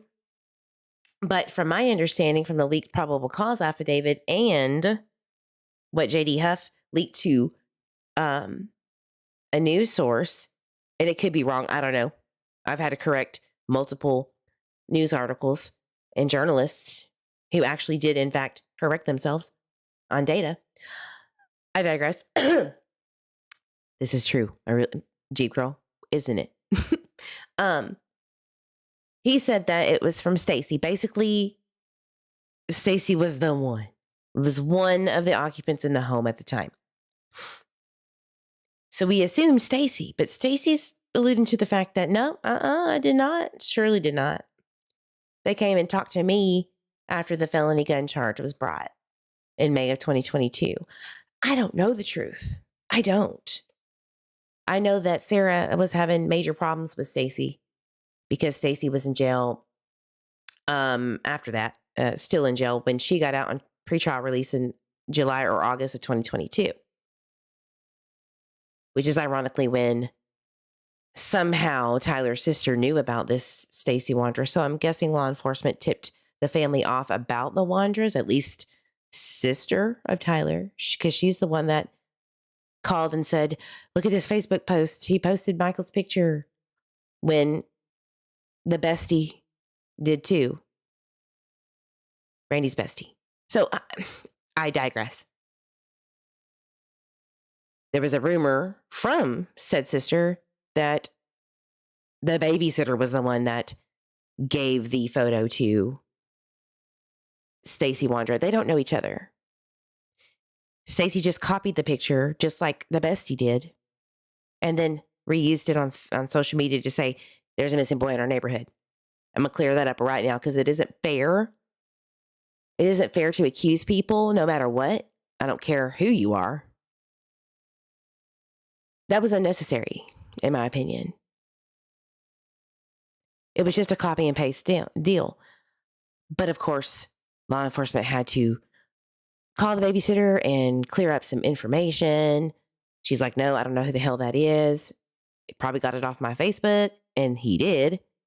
Everybody was looking at it because babysitter was very good at being an advocate to help find him and get Michael's information out there. She had personal photos of him. She babysat him. But I want to know, and I have always wanted to know, why Tyler's sister called the detective and said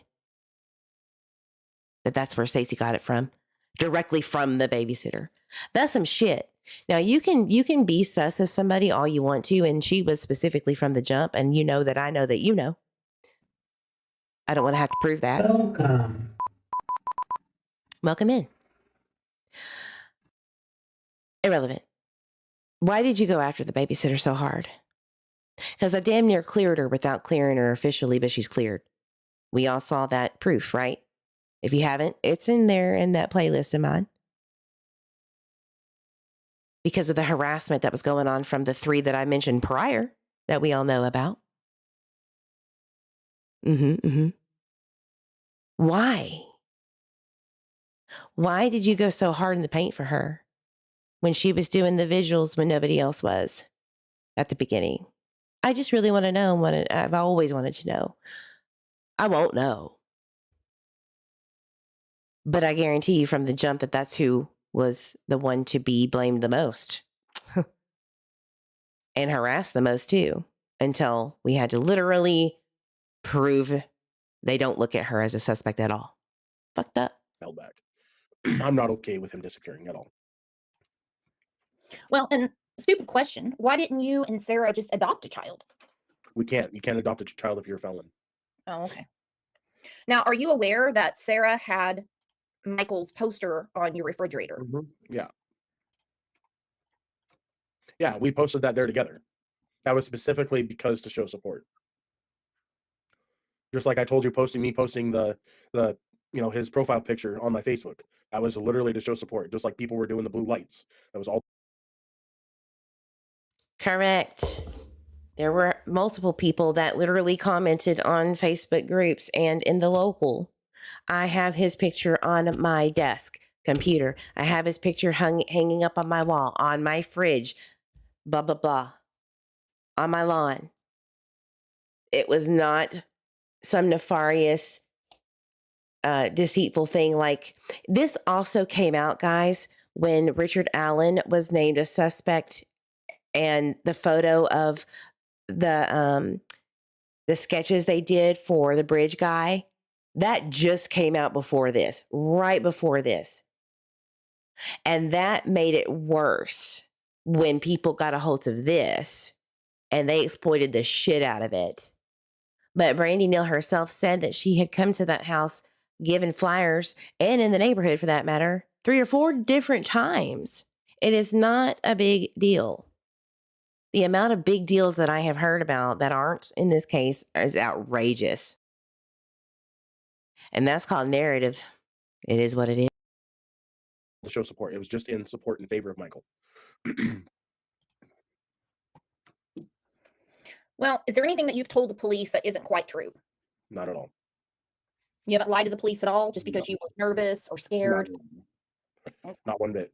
I gave the police and the detectives everything that I could. What I'm telling you guys is what I told the detectives. Have they made you give any kind of, statement or confession, No. or tried to? Yeah. But I don't know anything. I given them everything that I could. And I think Why do they think Stacey needs to confess?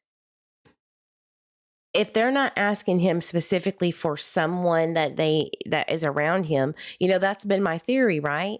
They're going after somebody around them. That's my theory. And I haven't heard anybody being brought up except for Brandon Shirtlift bringing up Tanner Butler and the guy with the J name that was driving the taxi around the time he was only there for a few days and then left. But I don't hear the detectives talking about anyone specifically except for, what did you do? What did you do? So I'm very interested to know what how Sarah was interrogated on this after her arrest, because she was. I want to fucking know so badly. Just that right there. It would answer everything. Because it would tell me either they really do think that these people have something to do with it, and evidence is suggesting to that, or they're going off of a really bad tip and really bad information and speculating on data that can't confirm shit. That's why the grand jury hadn't indicted nobody yet. Maybe, allegedly, potentially. But also, maybe it was just a front to make people comfortable out there who is really the perps, which is where I'm going to go with. They're going after somebody that really knows. Get comfy, unclench their butt cheeks, and maybe start talking. Slip up a little. Right? Investigative tactics are, they can be really, really shady and really, really shoddy. We've seen it in history where they had to make bad decisions or maybe unethical decisions from the outside looking in to get who they need. And this is a missing little boy. And this is a small town, Fruitland, Idaho. That's what I'm going to go with. I want to know your thoughts. I really do. The replayers, the lurkers, I don't care, anybody. People in the chat right now. I want to know what you think. Especially the people who have been following this shit from the beginning.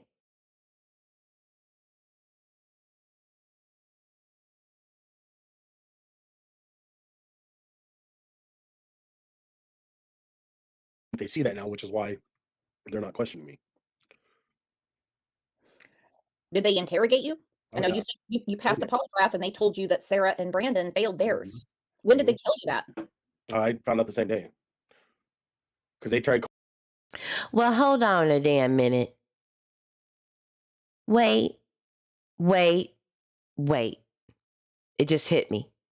He said that he was interrogated and talked to the same day. Told about the polygraphs the same day. But I thought this was in May of 2022 when they went and spoke to him. So I need to verify that date again, but I'm pretty sure I'm right. But even if it was on November 12th, they hadn't done all that stuff yet. They didn't even talk to Brandon, and they wanted information from Brandon as of December 1st. Come talk to us. That would be proof, guys, right there. See, nobody wants to go over the details, but you got to do it because the light bulb goes off.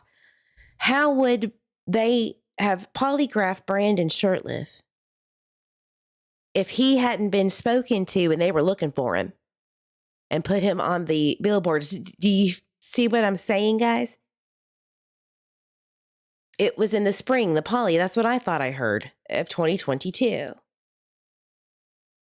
Okay, thank you for Julia T. and Susanna is saying I'm right about the polygraph date.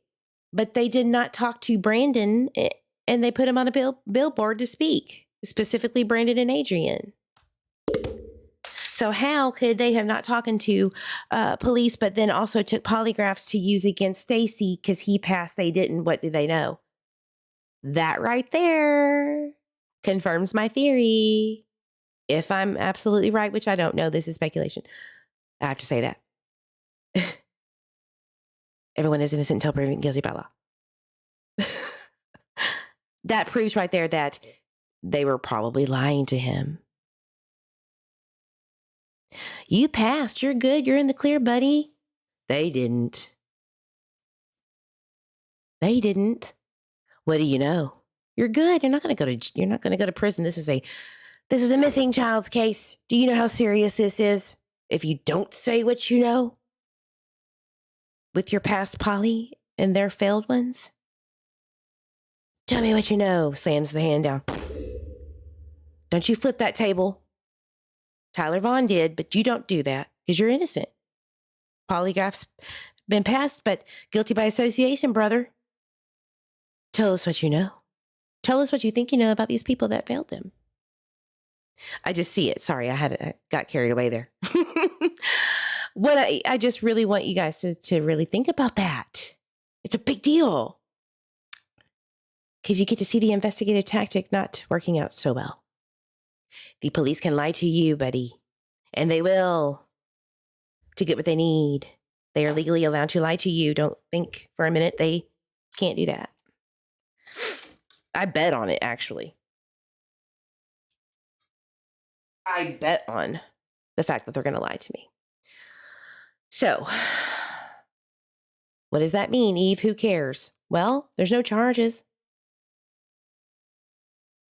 They were really thinking, in my opinion, from that standpoint, that they had their guy, in my opinion. But they let him out of prison early. The federal marshals had a order telling him, you can go now. He wasn't supposed to get out until February, but he's out, obviously. What happened? What happened? What's that tactic about? Well, they said, he's served his time. He's been a good boy. He can go. There's no reason to give him their results otherwise. And they don't usually. I mean, even Brandy Neal were like, we don't even know. The babysitter, when she passed her polys, they didn't tell her she passed or failed. They were like, thanks for coming. And I believe she passed twice. She could correct me if I'm wrong. But she didn't even know. But Brandy did. Because they told her she passed.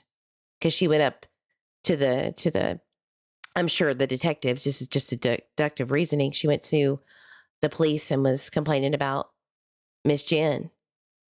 Because sometimes she says some wonky things from time to time. We all do, right?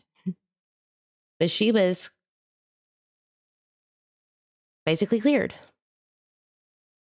And passed her polys, and she was on camera where she was playing pool or watching people play pool. Anyway, yes, time off for good behavior is why Stacey was released early. And I'm rambling and have to talk this out loud because my brain, when I hear things like this, it's like that meme with all of the calculations going on in the head. I have to readjust things that are making more sense. And matter of fact, I have to buck the system and kind of tell myself, don't pigeonhole yourself, even though it's very clear. Because I have receipts that I don't share. And this is really looking like a boofed, failed angle. A boofing of investigative tactics. And I do wonder if the Cold Case Foundation coming in to this case, did they help or did they not help? Did this cause problems? Did they just help push this along? Was it worth the risk? Sorry. It's really hard for me to understand this. Calling my mom and asking her if she thought I would have anything to do with it. She's like, absolutely not. And they told my mom that, Stacey took a polygraph test and he passed, and Sarah and Brandon failed theirs. So that was relayed by the detective to my mom. My mom told me. Oh wow, she must be. She's hurt. She's devastated that I'm even having to go through all this. But I Have you will. ever? Oh, Go sorry, ahead. go ahead. No, you go No, ahead. you're the guest. I will tell people this though, that should they ever attempt to charge me for this, they're in over their heads, and they're looking at a very, very, very hefty lawsuit. I just want to let people know that. I mean, Tweezles, if you're listening in the back, you know damn well we have said that. We have said that multiple times. I have. Damn, if this is a setup or they're trying to pin it on them, baby. Ouch. That's going to hurt.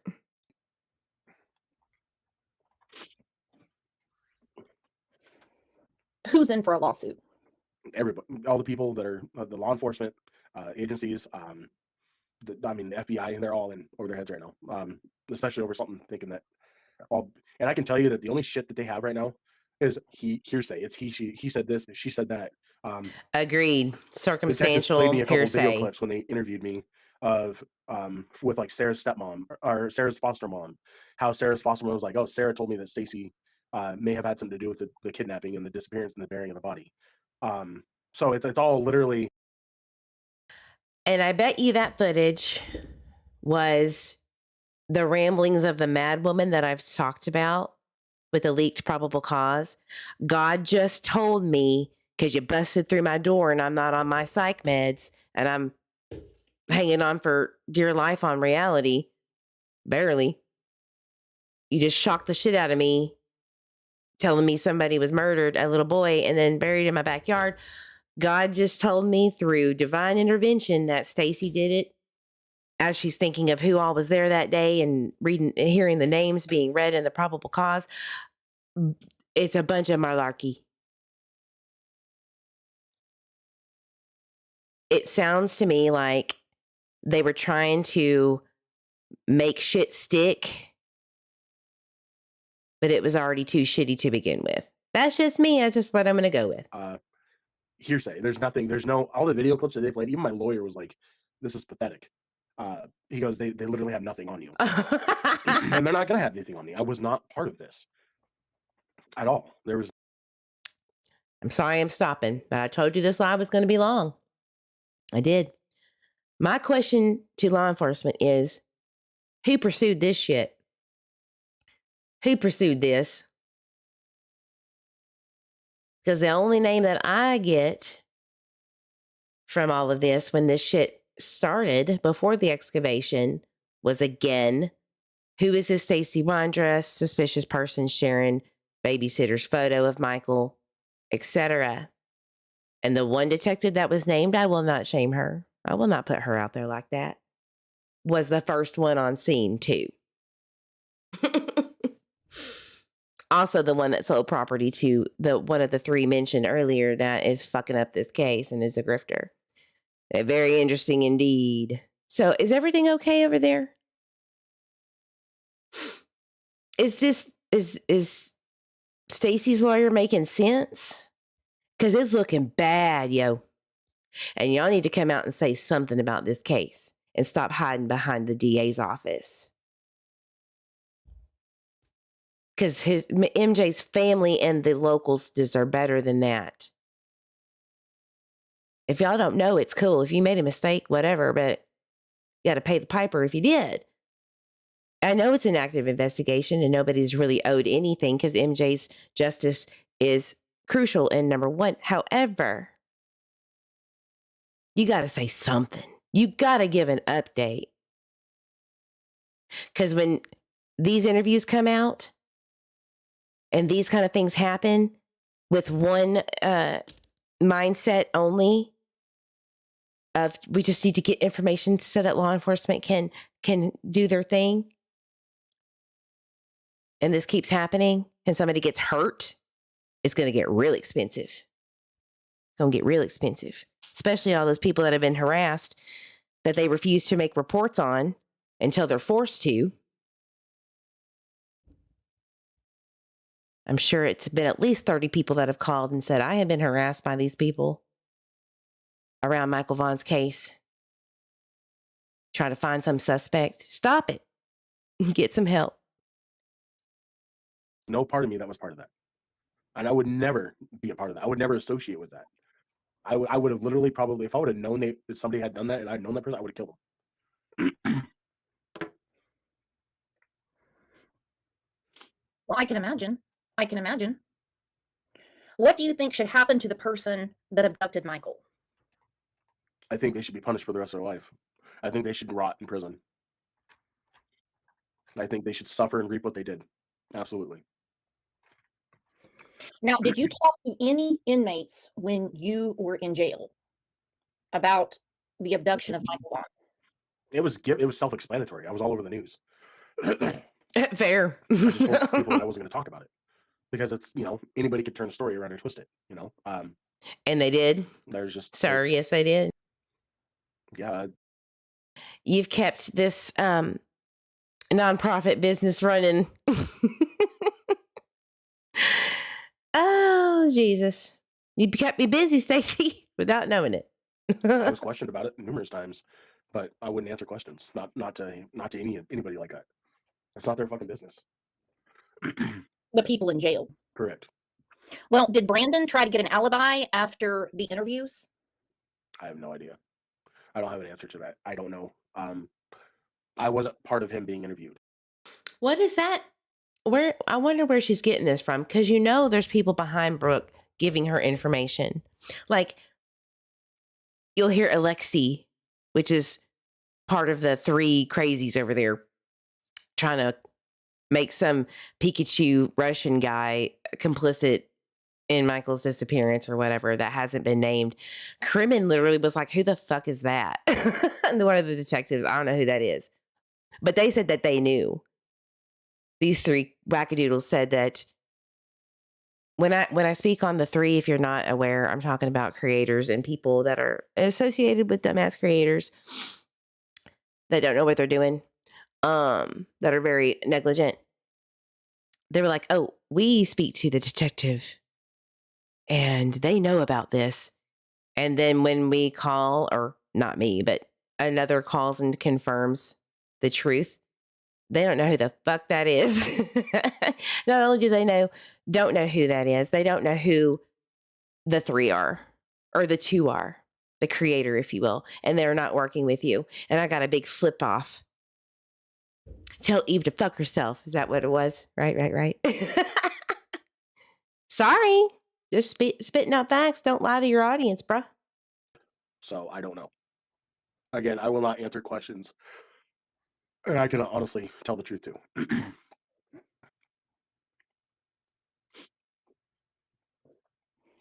If there's anything you could say to the family of Michael Vaughan, what would you say? I would say that I'm extremely sorry that your little boy was abducted, and I would want them to know that my heart. Okay, in the chat, I'm seeing something about the photo being shared. I want to make this clear. People were taking the photo that was shared of MJ on a public post from the babysitter who was saying, this is MJ. Please share. Trying to get the word out. And it had information on that post about the details. And I believe this was before the Idaho Clearinghouse had their official missing poster. I'm positive it was before. So all that was on there was his photo and some information from the babysitter per what Brandy and Tyler probably wanted out there. Because she was very loyal and did what they asked. And that's where the photo comes from. People were sharing the photo.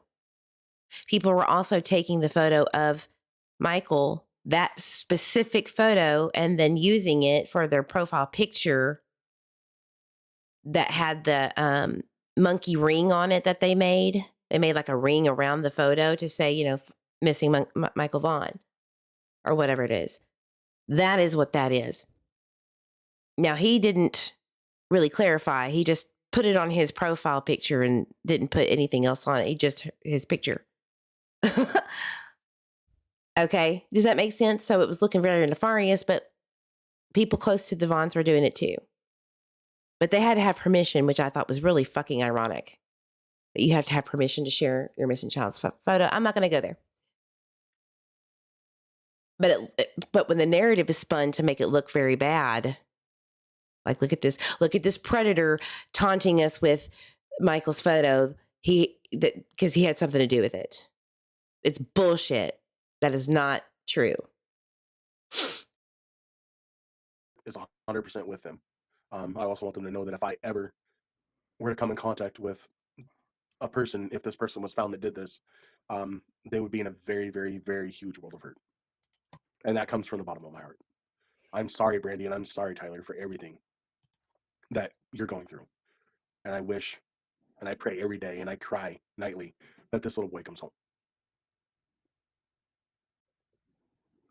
Are you upset that they put your picture up as a suspect? I'm very upset because I didn't have anything to do with it. They have literally gotten backwards with things. I know for a fact I would never do something like this, ever. So why is Brandon so focused on the crawl space in your master bedroom? I have no idea.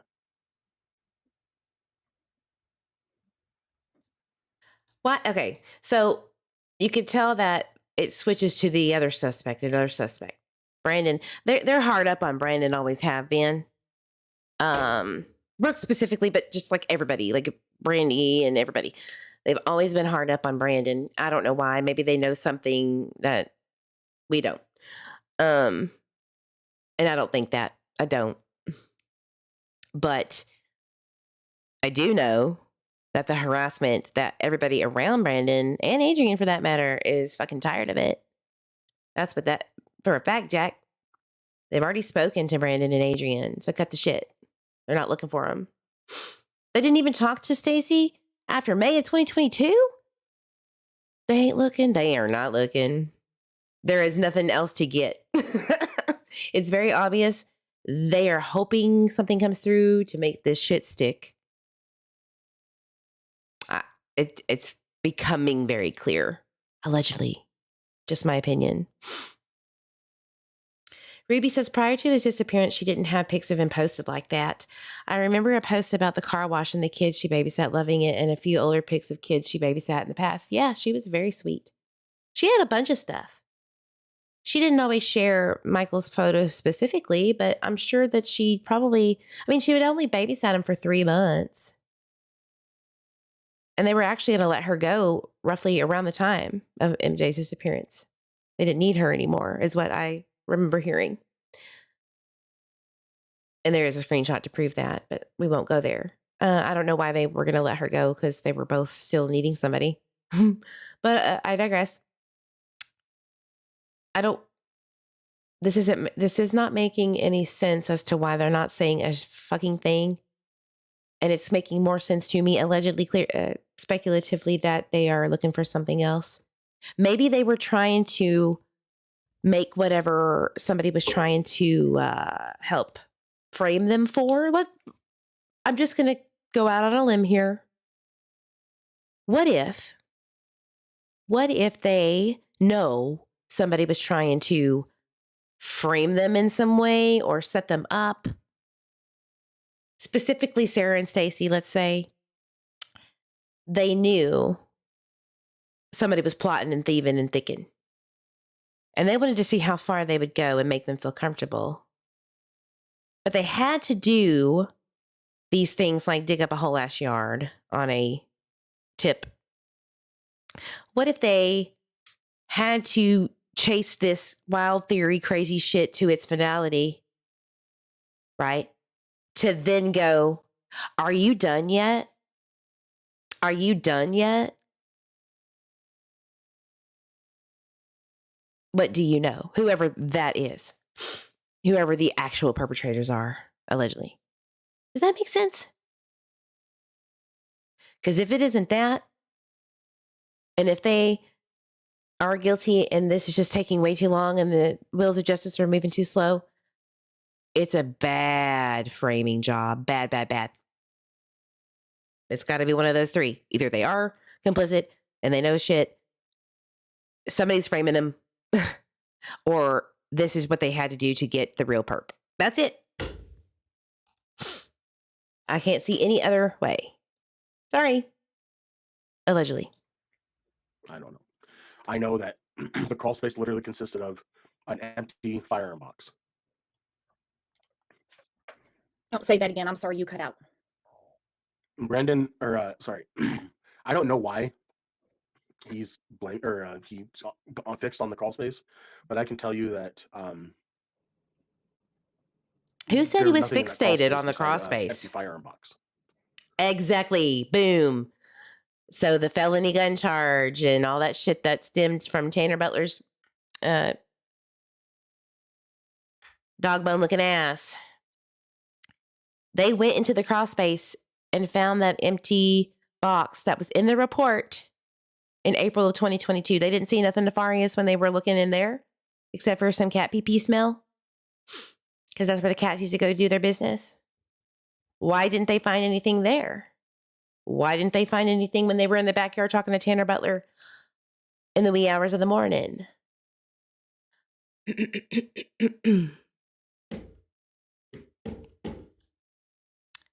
They went back to the house that night, April 2022, in lieu of a search warrant, but Stacey was like, come in, I don't care. And they were like, don't mind if I do. And then bam, Sarah's gone, out, skedaddled in cuffs. Because Kay said, yep, she had a gun, hid it over at my house, which is down the street. Okay. Kay lives right next to them on Mallard. So make it make sense, people. Why did the crawl space not show anything then? Does somebody, and please forgive me for this, if you are any way, shape, form close to the MJ in a family sense, close your ears and fast forward 2 minutes in. We know what happened in the Harmony Montgomery case, do we not?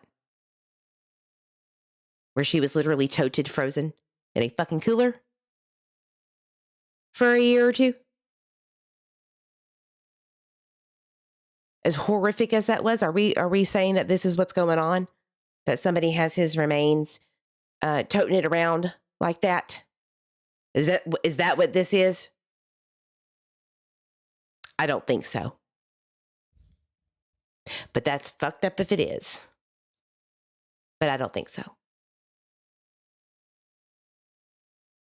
It just doesn't make any sense.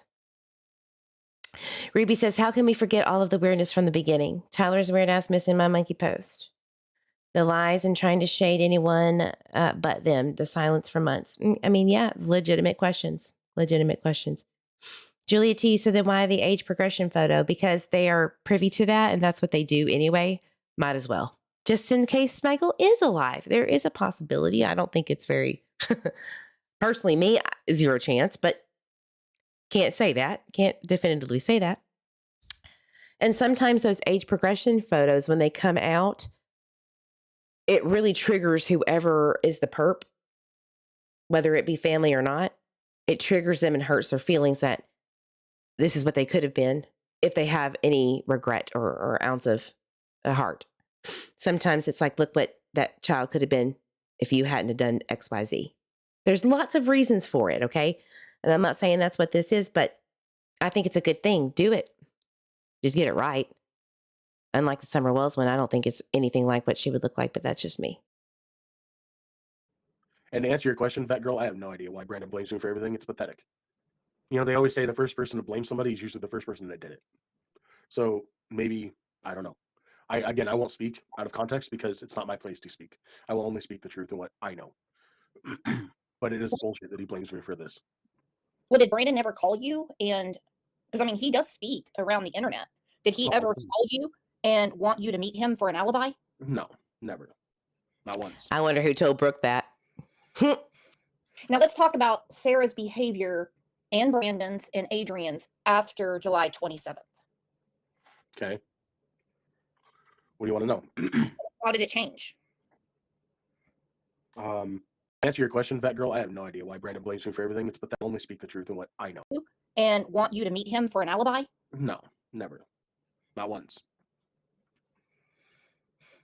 Now let's talk about Sarah's behavior and Brandon's and Adrien's after July 27th. Okay. What do you want to know? How did it change? Sarah, I only noticed Sarah's demeanor changing after this all went down, and I noticed, like I was telling you this morning, I noticed that she was posting a lot of God videos. She was everything that she was. Maybe it's because you were arrested. I don't know. Before or right after MJ went missing on probation violation, and you were stressing her the fuck out financially. I'm just going to keep it real with you, Stacey. Maybe you were stressing her the fuck out. Per her TikToks, just saying. Because the devil was trying to interfere with your relationships. Maybe that is why she went to God harder. Because from my understanding and the looks of it from her TikToks, all the way back from 2014, she has been a religious, intense religious person, let's just say, since then. Like just as hardcore now as she was in 2014. Like it didn't change. It didn't deviate. So I don't. She was just, her whole demeanor changed. Everything was off about her after this, and I didn't really thinking about it. Like I thought she was just, this is something, a new phase or something. Like, but I don't know. I didn't realize what she was doing until after I got arrested. That she was being, she became dramatic.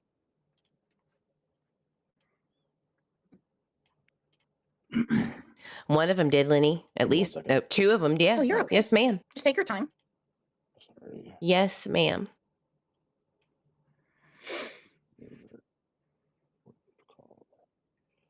And I work at, oh my gosh, work. Can you guys still see me? Yeah, I can see. Oh, okay. 45. Because the cadaver dogs hit on some human remains, but how would they know they're Michael's unless they had his body already? So I that's the only thing that I can think of. You can't say that somebody's human, that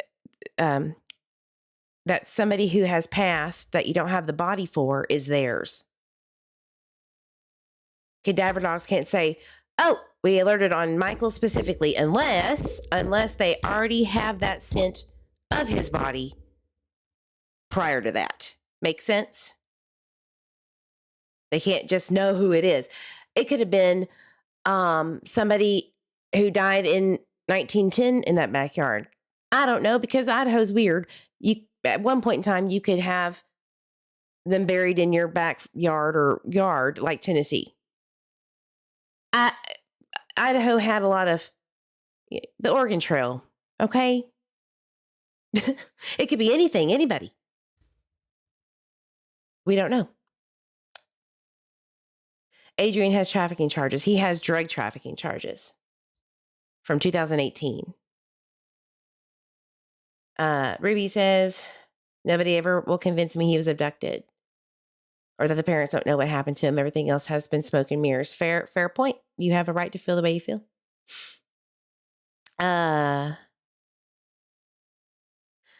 Brooke has been very adamant. She's my lead mod. And this is how I know that I am doing the right thing. Because she's still here with me and we disagree on theories, like night and day. She states that she didn't think, one way or the other. And she tends to lean a very particular way and has not changed. And I respect her 100%. I do. And she respects that I have a difference of opinion. Coincidence, MV missing weeks after almost double Summer Wells. Did someone want a boy? No, I don't think so. Because JD Huff said this.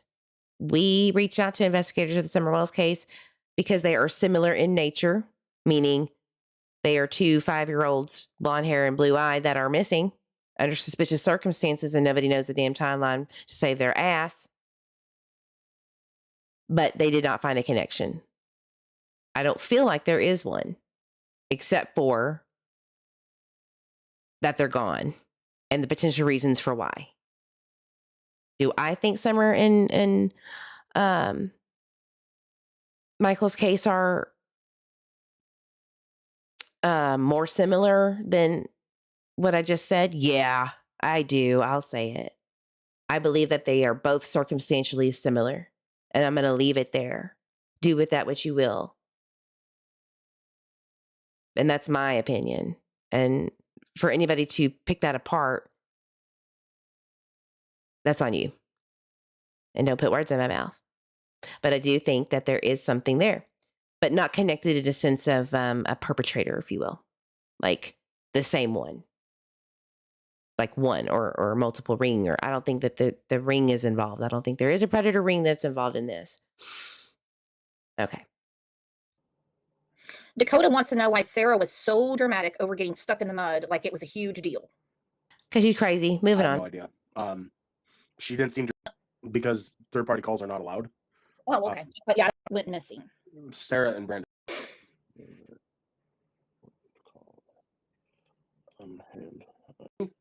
But again, maybe it's just because I'm so used to her, or was so used to her. Did he ever have guests at the house? Yeah, he tried bringing chicks home a couple times, and we got mad at him for it. So that's why he was out and about with this girl, because we told him it wasn't allowed to bring other females. Oh, look, Sarah's calling. Go figure. I'll put her on. No. She said It's a Sarah three-way was. call. I can't do that in a jail phone call. I don't see why not. This is Because true. they're- No, you can't record phone calls like that in Idaho. Anyway, because it's privy. They do have that right to privacy. So Sarah's calling him. I don't know if that's true. It could be true. Maybe she got wind that this is happening. And I don't know why, but I think we might know in the future. So please make sure that you hit those notifications and get reminded of any future lives. You might just be surprised. third-party calls are not allowed. Oh, okay. But yeah, I don't want you to get in trouble. Yeah, no, yeah. They will Well, boot it's you not me right that the gets in fuck trouble, off, it's her. Crystal. She wanted to be able to call her mom. They'll suspend her phone account. Well, you can just answer it and talk to her. No, it's okay. I read, but I don't know.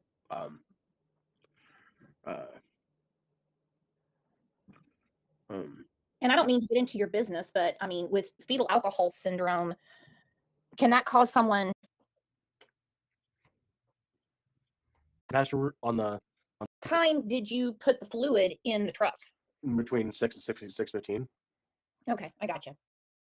So his timeline is that I even said this the other day, or a few weeks ago, actually, on my live, that when Brandon said they had stopped on the side of the road to speak to a neighbor, which they had both said was from Pintail, we already went over the fact that that's the Dodge Avenger people. It is one of the neighbors. I don't know if that's the one they spoke to, but believe me when I say that the Dodge Avenger driver is over there in Hidden Meadows, right next to that 1102. And I would like to clear that up one day, if that was the neighbor that they stopped and spoke to. But anyway, if they were parked on Southwest 8th in Arizona, as he's saying, and there's no video footage of what's going on right there, but they are looking at geofencing data and seeing that they're all stopped there, and there's these 3 people hanging out on Southwest 8th in Arizona around the time of his disappearance because they really think that that's the time or whatever. It would make sense to be like, ooh, this isn't looking good. Who do these belong to?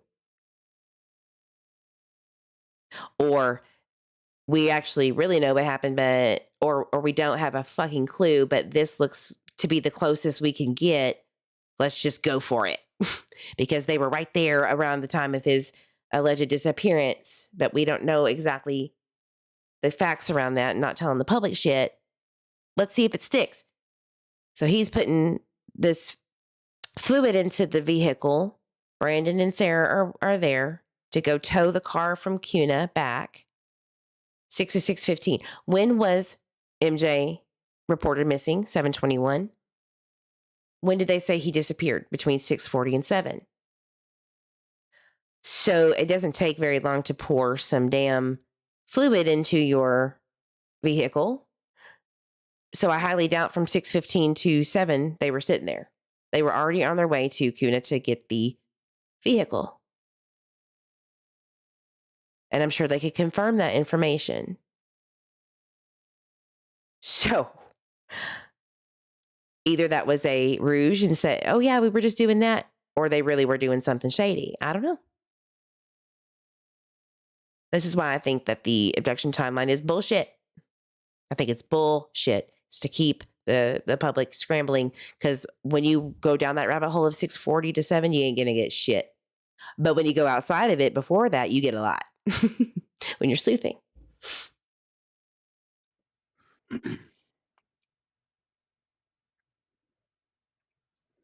Did Sarah or Brandon ever mention the Vaughan family before he disappeared? No, never. I just wonder if Carson knew exactly where they lived and where Brandy Neal works. I have no idea. I didn't even know Carson knew that, to be honest with you. That's news to me. Maybe it's because they know the Marts and Bob knows the Marts. Can we just not like pretend that they don't fucking know each other? Sorry, I'm getting really tired of this case and the bullshit. Maybe it's because Carson has connections to people that know Bob and Tyler's family.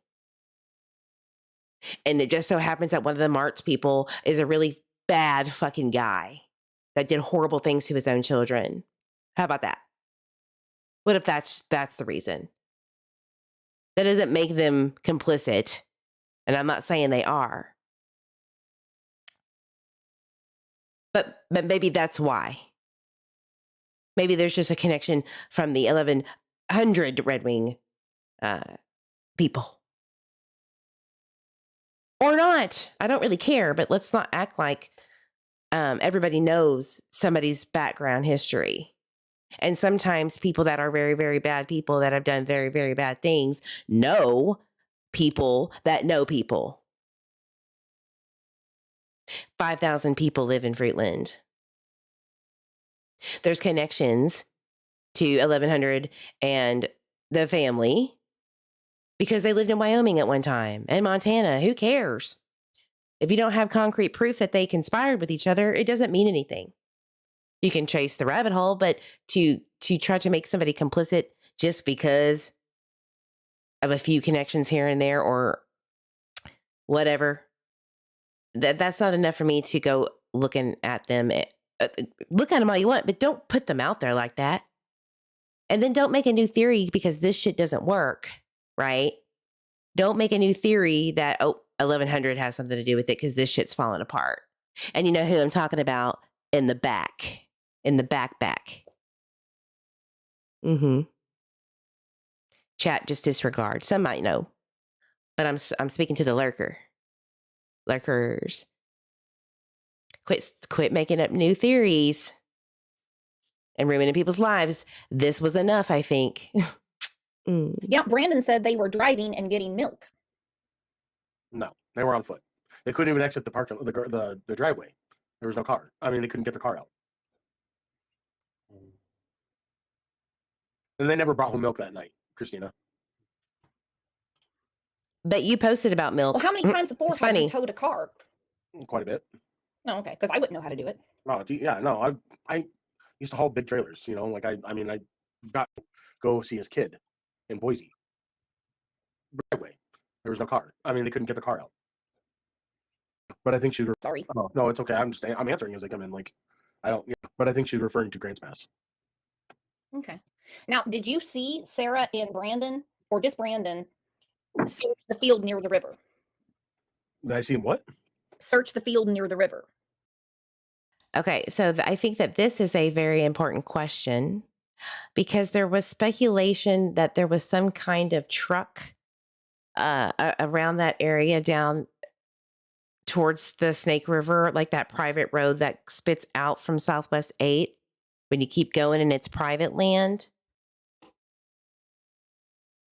And I think that there was talk of Brandon and Carson looking down that way, but there was also rumors of a moving truck down there. I don't know the validity of it, but it is interesting that that is being asked, and I wonder how she knows to ask that. Who else you been talking to? No, I I wonder. didn't see him at all.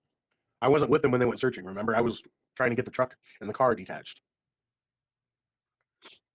He was pushing 500 Well, I'm just pounds. He answering wasn't questions out as there they come in. I'm sorry. searching. Oh no, it's okay. I'm answering as they come in. Like, I don't. Yeah, no, I wasn't even with them that night. When I got back, they went to go look for Michael, and I was trying to get the car separated, detached from the truck. Well, now, what time did you put the fluid in the truck? That makes Between sense. 6 and 6:15. Okay, I got you. Because I wouldn't know how to do it. Oh, yeah, no, I'd bring the kid to him.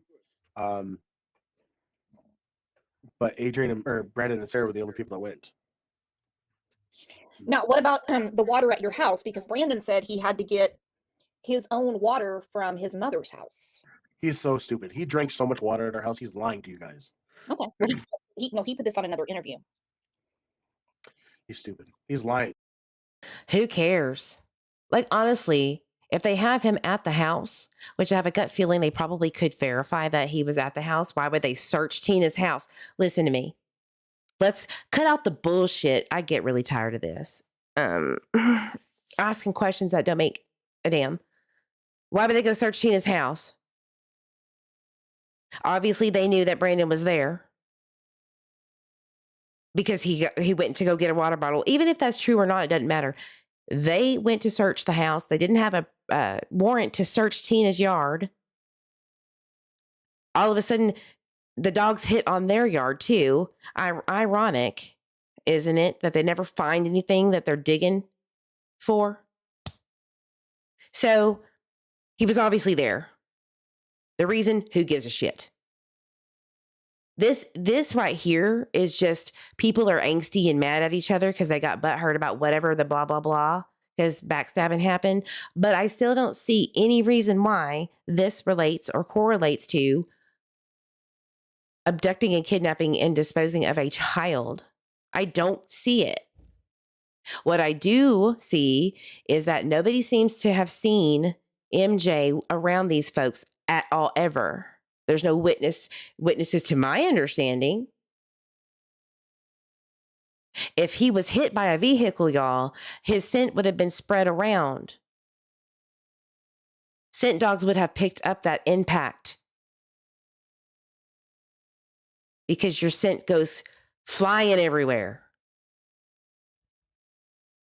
But what I've heard in the past is that his scent was traveled down the hill towards the Snake River. I've also heard that it never left his yard. I've also heard that it was on the end of the street near Washington towards the opposite way of the river, near the splash pad, but not quite yet there, at the end of Southwest 9th and Washington, which is how you can get to Southwest 8th. It has changed. We don't know. We're never going to know. But any speculation regarding this situation with them and their story would prove otherwise. Like, it would prove with data, geofencing, videos, CCTV footage.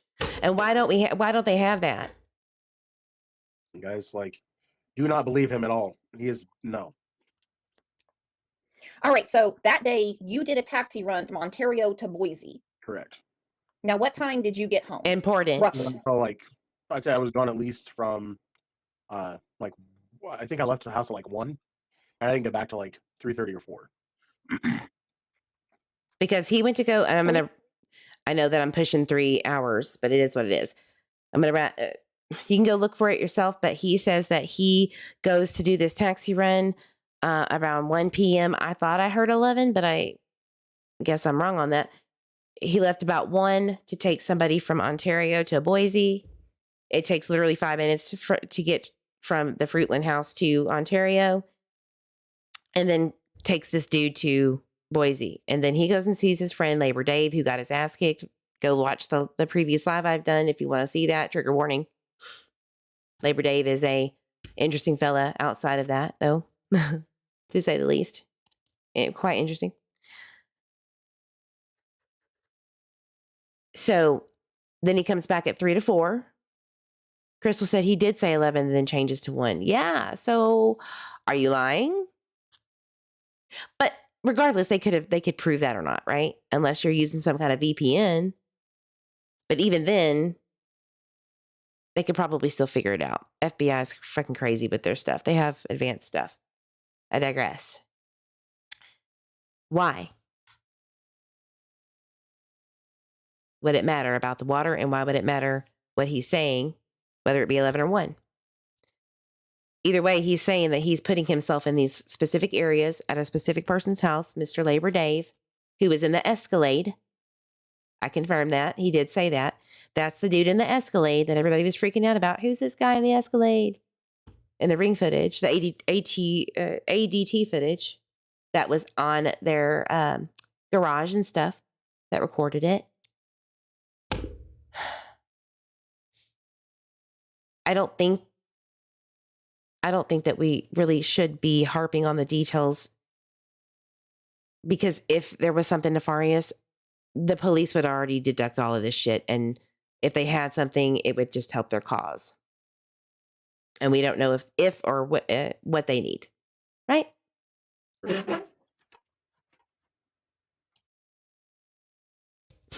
going to get to the next interview very quickly here shortly and then wrap up.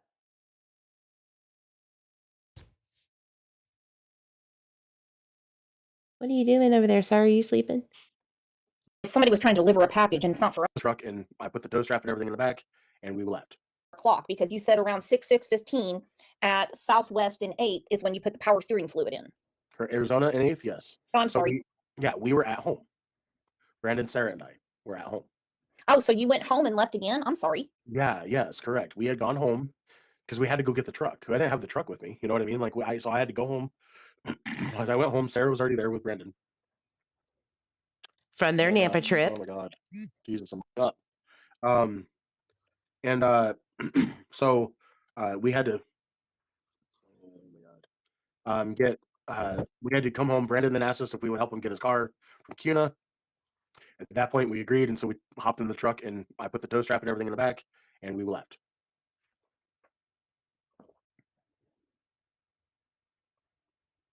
Okay. All right.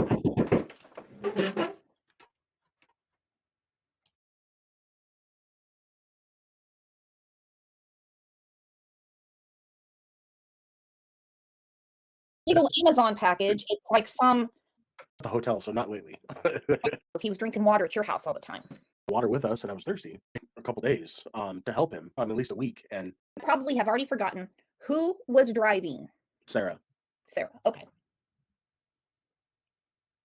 I'm just confused because I have very bad night vision, really bad. And so why not wait till it's daylight to tow the car? Was there something imperative that Brandon had to have his car there? Brandon was very impulsive when it came to his questions or his decisions. Worse than me.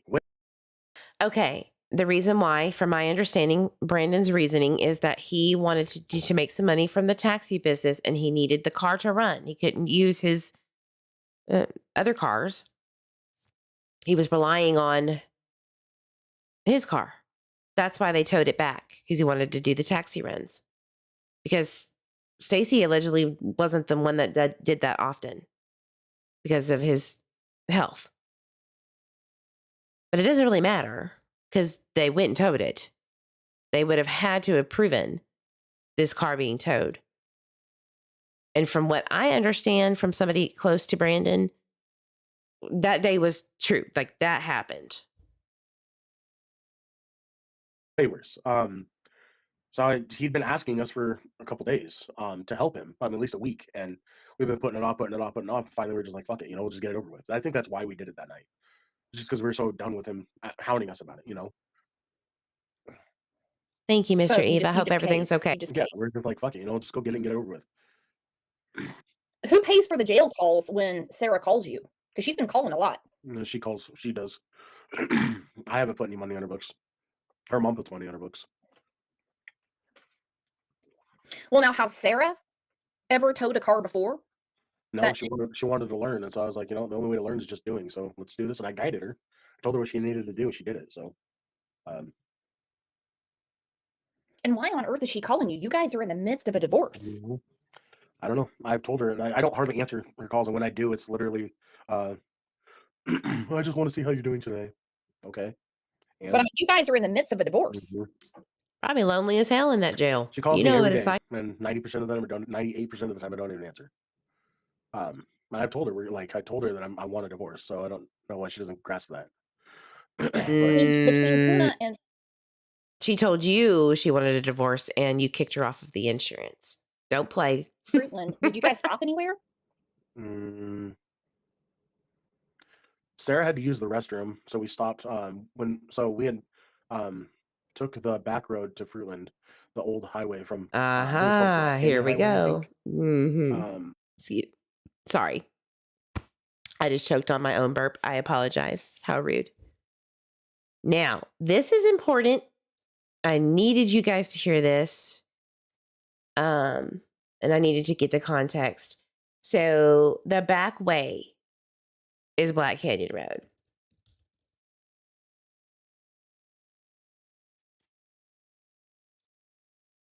So this is very interesting. And this has been a very targeted area of interest from a sleuthing perspective. So we're going to go to this Black Canyon Road back way to get out of Fruitland. Not on the main highway. So I'm guessing Northwest 2nd and or 30, the old highway, would be a possibility here where you're not maybe seen on cameras as much, but you would still have to get on a road where it would, including Southwest 8th, which is where the CCTV footage of the walking man is from. But I would want to tow a car on a back road than the highway. That would be me. That's how I would do it with my dad. Because it sucks being on the highway. Everybody's like beeping at you. Get it together. It's going too slow. And accidents can happen, etc. So it's not out of the realm. But it is kind of interesting. And I could see why people would think that it's sus, right? So in my opinion, I think maybe 30. Going into this Black Canyon Road area. This is where that nasty ass motel is that everybody sets up shop in. It's where the stinker store is. Sand Hollow Fire Department. Let's take a look-see so that everybody can get an idea. Oh no, it's a Honda Pilot. Just kidding, just kidding. Do not send this in. I'm kidding.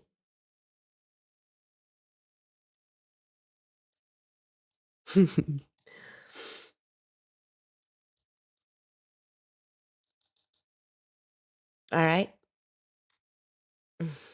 Stinker stores. I'm going to put it into where you could see the hotel area. Let's see. This is the old photos. There's a restaurant. Apparently it's like grade D level food. Locals could confirm or deny this, but there's the stinker store. There's the restaurant, which I thought it was still up. And there's that raggedy ass hotel. Okay. Raggedy. Y'all see that? Okay.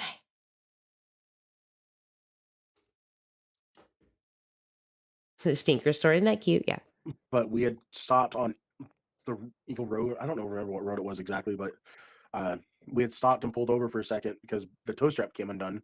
It snapped because Sarah jolted the truck and snapped the tow strap. So we had to pull over, and then Yes, I Crystal. had to reattach or tie the tow strap back together. And then Sarah, I think, used the restroom on the side of the road like she usually did when we had no access to a restroom. But then that was the only time we had stopped. Girl, you nasty.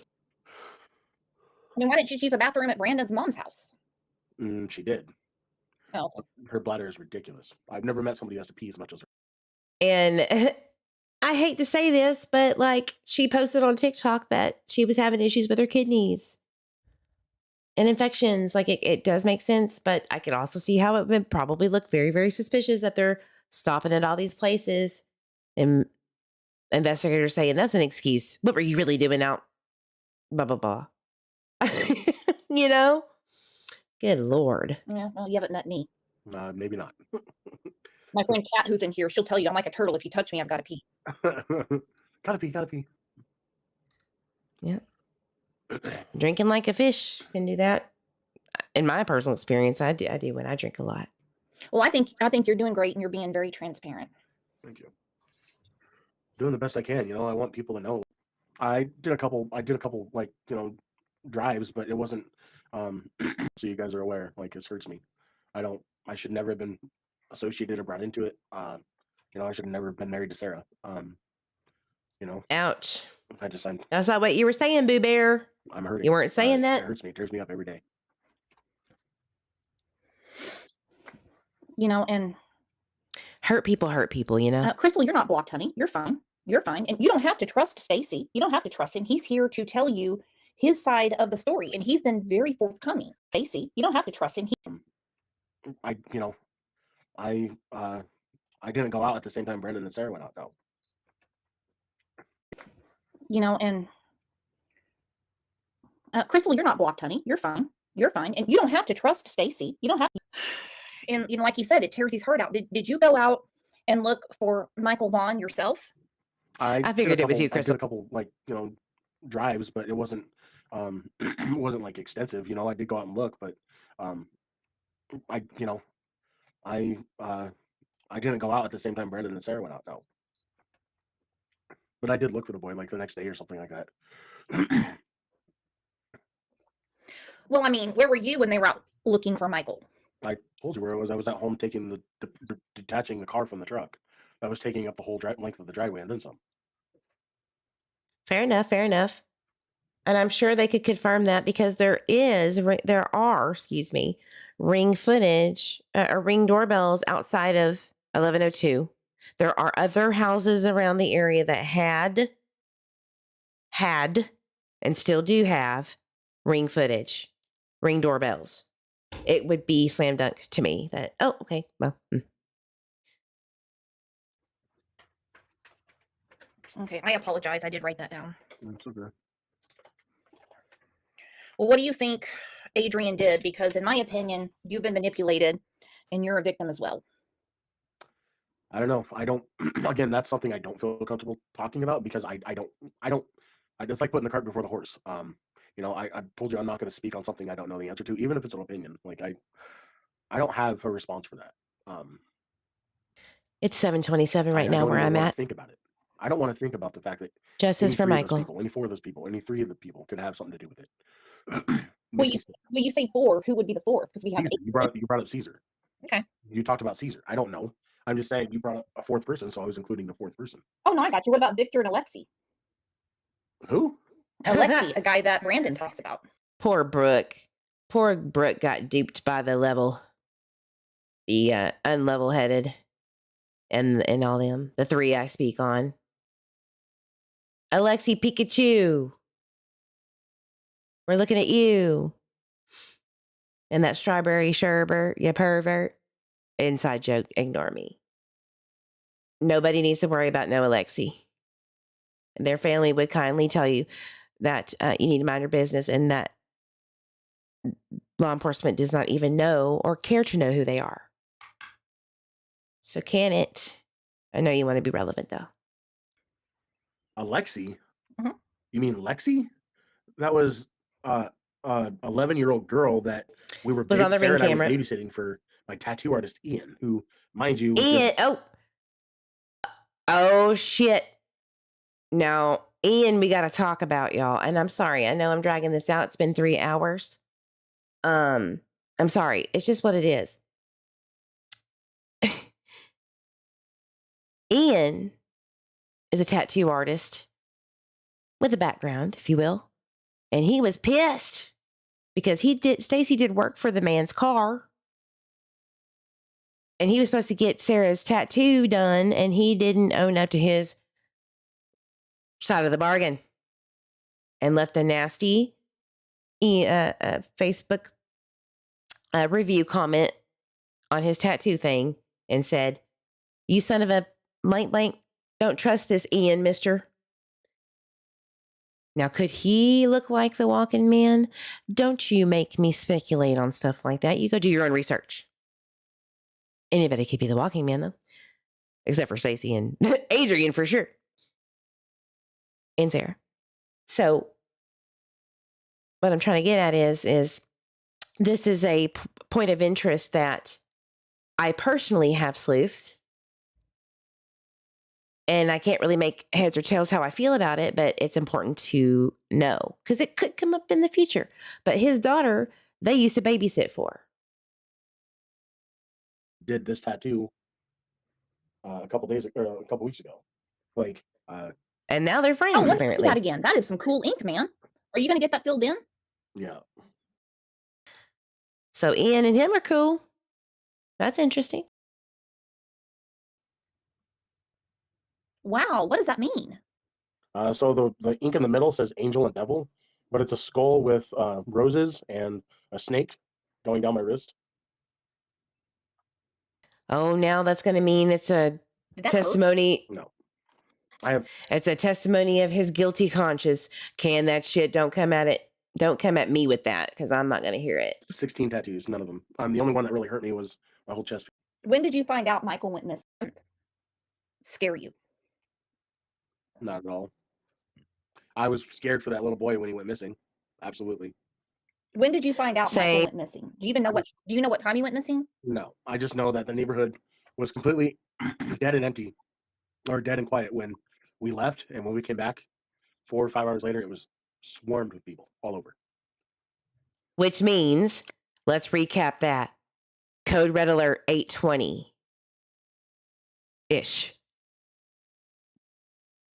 Alerting all of the neighborhood about missing Michael Vaughan. 911 was called at 7:21. Dispatch really didn't get everybody on high alert until about 7:28 onward.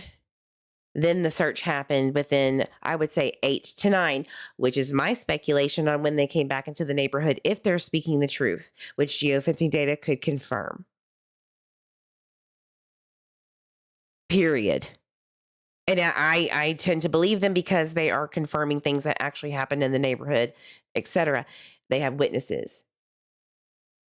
CCTV footage on Southwest 8th and Whitley would confirm this. When I was talking to you this morning, and I appreciate you being so nice and reaching out and saying, I just want to clear all this up. Mhm. You mentioned furniture, and I cut you off because I was talking about my own life because I'm really bad like that. Did you guys get new furniture? I mentioned furniture. What are you talking about? I said I used to move furniture for Labor Dave. Oh, okay. I apologize. No, the furniture we had was furniture that we've had since we moved into the house in 2020. They're really trying to spin it to make these people look like that. I'm telling you. Wild. 1 second. I'll find it. I will tell you, I'm gonna have to sum this up pretty soon because You're telling me I'm pretty bad about that myself. We're going on 3 hours and 15 minutes, but wait, there's more. We are going to briefly go over this last interview. Really, I promise. But from what I'm understanding is I'm going to know who the walking man is after listening. And if anybody would be so kind, if you can, put the timestamp on that, because that's one of the most important things I do want to cover. Please put it in the chat or let me know, because that's huge to me.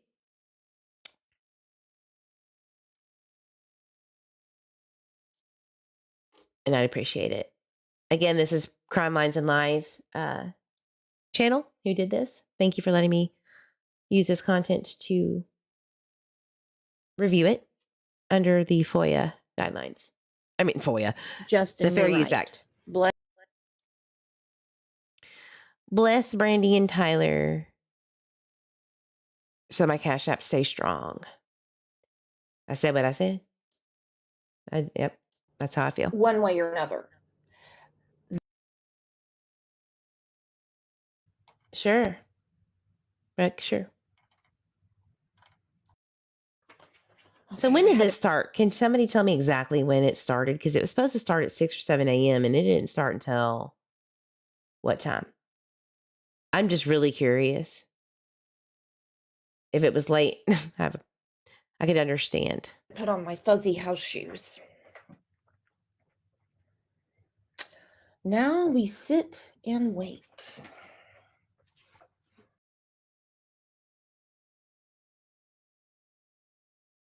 Fired. Did you? Yesterday that once again they were excavating the entire backyard. That was their plan, and that they were going to dig 3 to 4 feet. Now they obtained a search warrant and started working Friday night. They are taking all From when your soon-to-be ex-wife Was arrested. was arrested, Mm-hmm. and she had a totally different demeanor than as she did in the TikTok videos. So we'll go to a question we had from yesterday. Why was she so freaked out about getting stuck in the mud? Didn't they cover that? Didn't we just cover that? Why are they repeating the same questions? Girl, this is why I said this interview, it wasn't as good. Bless you, though. It was a rough night, I'm sure. So maybe, and repeating sometimes is a good thing. Refreshing.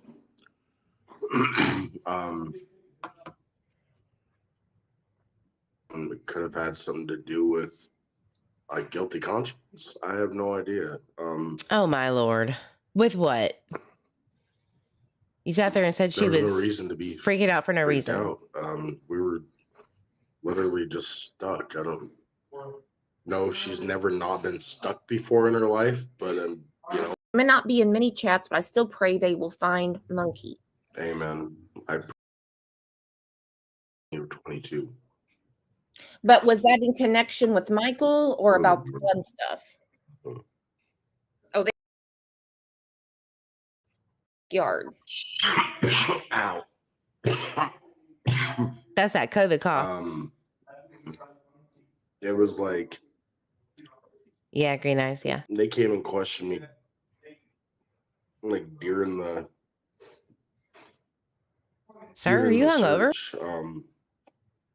During the dig up. They had asked me some questions and I couldn't give them anything. I was like, I don't have any information to give you. But there was.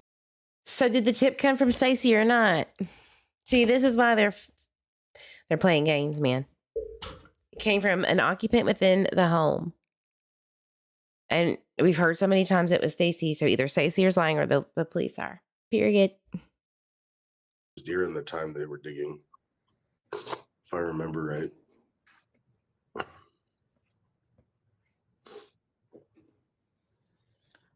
Is that when they polygraphed you? They polygraphed me right after I got arrested, like on May 19th. Oh. May 19th, 2022. So I was right. He was arrested on May 10th or 16th, one of the two. Brandon was also, I think, apprehended, and a fancy person that was over there too was arrested. Now, it's really funny because I think, I'm almost positive that Randy Strickland's ass was over there rent-freeing at 11:02. So what happened? What was going on?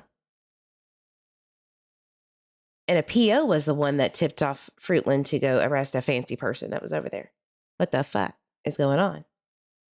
Not 20 or 22. But was that in connection with Michael or about the gun stuff? Oh, they had questions about Michael then? What? They had questions about Michael in May? Yeah, that's exactly what all the polygraph was about, was Michael. Oh, wow. May was a tumultuous time on the Twitter and YouTube streets for anybody covering Michael that had an opinion outside of just share the fucking flyers. Okay. May of 2022 was crucial because obviously they're questioning these folks in May. In July, the babysitter's being accused of knowing these people by the family. And then they have an excavation in November. What is going on? What was February 2022 when Tyler was talked to by police and they requested DNA, comparative DNA from Brandy. And then May, here we have people getting questioned. What is that? Is there a connection there, or did the damn investigation just flip completely on its ass, separate from that situation? Maybe, or maybe not. Wow. Like I said yesterday, I passed. I was the only one out of Brandon and Sarah and me. I was the only person to pass the polygraph test. Yeah, they didn't want me searching for Michael. They didn't want me helping to search at all in May of What does a 2022. Remember polygraph that. consist of? I mean, this really has nothing to do with you, but I know a lot of people, we have a lot of discussions in here about polygraphs. Personally, I don't really care about them. How many questions do they ask you? 4 questions, 5 questions. We I already don't went remember through exactly this. what the questions, but I remember one of the questions being, did you have any association with Michael's disappearance? I said no. But I think another one was, if you knew something about his disappearance, would you report it? I said absolutely. They asked me stupid questions like, is the light on in the room? What number is on the wall? Just stuff like that to really try to test you. Like, that was sort of a practice Thank you. question, I guess, but the main questions focused primarily on Michael. I was going to do this one guy. All right. So some of this, as you have probably already seen She's this, stupid. She's the there owner. was grifty vibes, lots of grifty vibes. And he's sick, and then he goes to the hospital. Blah blah blah. If there's anything else that you, if you've seen this, if there's anything specific that you want me to cover before I wrap up, do it now. Put it in the chat now. But let's jump into, what is this? Oh yeah, when they went to the hospital. 1:22.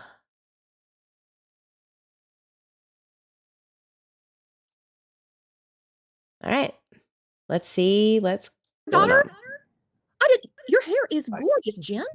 She said, verify the timeline. He took client at 1 o'clock to Boise, hung out a few hours. Yeah. Did law enforcement verify with the client? How did you have time to help with the tow? I left about 1 o'clock, like I said. I got back between 3:30 and 4 o'clock. We then left the house about 5:30 or 6 p.m.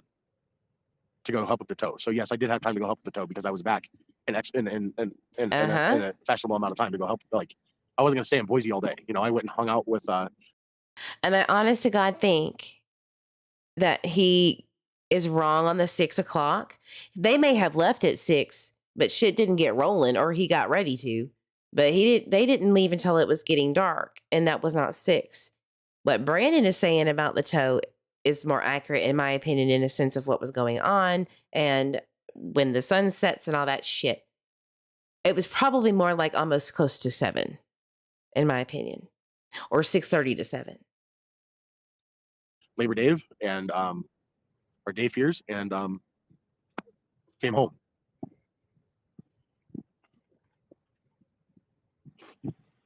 Sylvia said, who was that on the sidewalk at the splash pad? Splash pad? What sidewalk? Let me see if I have the picture. Give me a second. No worries. I don't think this is a splash pad, but anyway. That's not the splash pad. That's outside our house. That's by the house that we were living at. And I recognize that person. Holy shit, you are not kidding. I am shocked and bedazzled and bewildered. That was at their house. And I sat there and put one of these poor tweezels through hell thinking it was Cornwall Way. Sorry, girl. You know who you are out there. My apologies. Forgive me. Or don't, whatever. I can be wrong. It's cool. It's cool. That's just a random. You did, Pam. To answer your guys' question, I recognize that guy. I don't know his name, so you couldn't ask me that, but I know that he always was walking. Is it Milo? Walking the neighborhood all the time. Is it Milo? Did you see any neighbors acting weird? No. Again, the neighborhood was completely dull. Well, hold on. Before I officially apologize, let's pause on that because it could be, it doesn't look like the area around their house, but Cornwall Way is close. And there's a little pathway. I could be right-ish. But if I'm wrong, I apologize. Okay. The neighborhood was completely dull, Pat. There was not even a peep. Uh, yeah, there was nothing going on. No activity. Like I said, all the activity started when we got back. There was no Honda Pilot. We never owned a Pilot. We owned a Lexus ES330. We owned a GMC Sierra 2500. That was a burgundy truck. The Lexus was white. And we GMC. owned Sarah's. Boom, which is Chevy, basically. I mean, really. So it was a Chevy or GMC. Tomato, guys.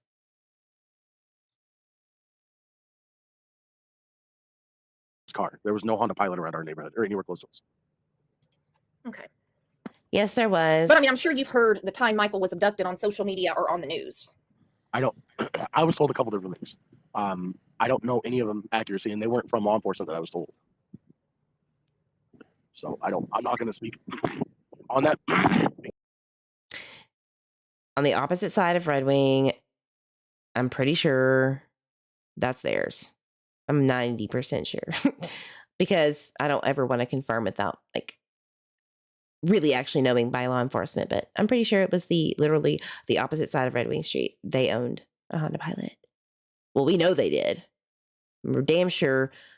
I'm almost positive that that is theirs. We just don't know who the driver is. And it's a goldfish from whatever she fucking said on that recording. Apparently what I'm trying to get at is the driver doesn't matter. Because I don't know for sure. Again, it was all secondhand information. Okay, I have another question. Oh no. Good morning, Justin. Peas in a Pod wants to know if the person on the sidewalk is Caesar or Brandon. No. Okay, Is it Kristen said it was Milo? all over the news, but you didn't have a TV, right? No. Nope. What do you look at on your phone? I mean, because I mean, you wouldn't believe my social media. It's No, all, yeah. Oh, I know. It's all over the news. Right now, what do I look at on my phone? well, I mean, at that time or whatever. I'm just saying you got to see my social media. I No, I mean, know. I believe it. Honestly, like at that, I did a lot of Craigslist Milo surfing. Milo. I never looked at the news or paid attention. Facebook, yeah, there was ads, things all over Facebook with his disappearance. But Oh my hence gosh, the reason Chris is I at showed it. my support and put his profile picture as his picture as my profile pic. Chris, she says, my dog Milo just ran to the phone when you said that. That's hilarious. The white one that I saw today, this handsome fella, that's funny. You know, that's the only thing I did with social media with him. Yeah, exactly, that one. Yep. That was on my profile picture. where did you get the picture? It was all over media. I just copy and pasted it. Oh, I got you. Okay. The babysitter, which made All right, her let's look talk about guilty or some shit. Was Oakley friendly No. with Brandon? All the time. Oakley loved anybody and everybody. That's the way I raised her. Okay, so a lot of grifting went on. I'm going to stop there.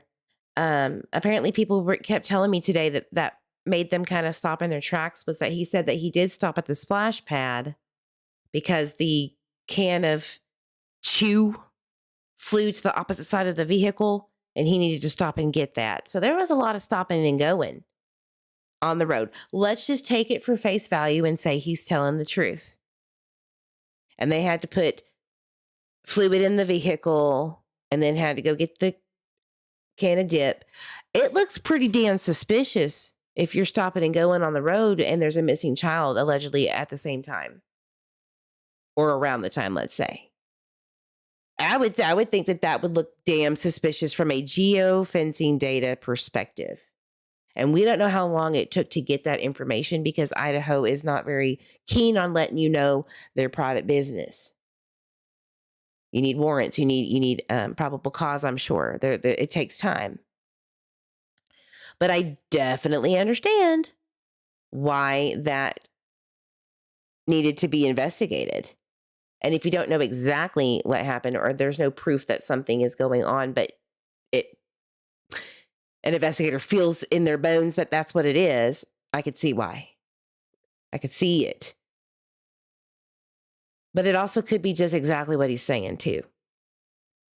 There's been times, y'all, with my ADHD ass where I have lost my lighter under the seat after just stopping to buy one because I lost it in the same car and found 10 of them.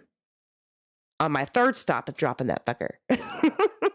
Excuse my language, but I mean, like, sometimes it just is what it is. It doesn't mean that it's nefarious. If there's something to prove otherwise, though,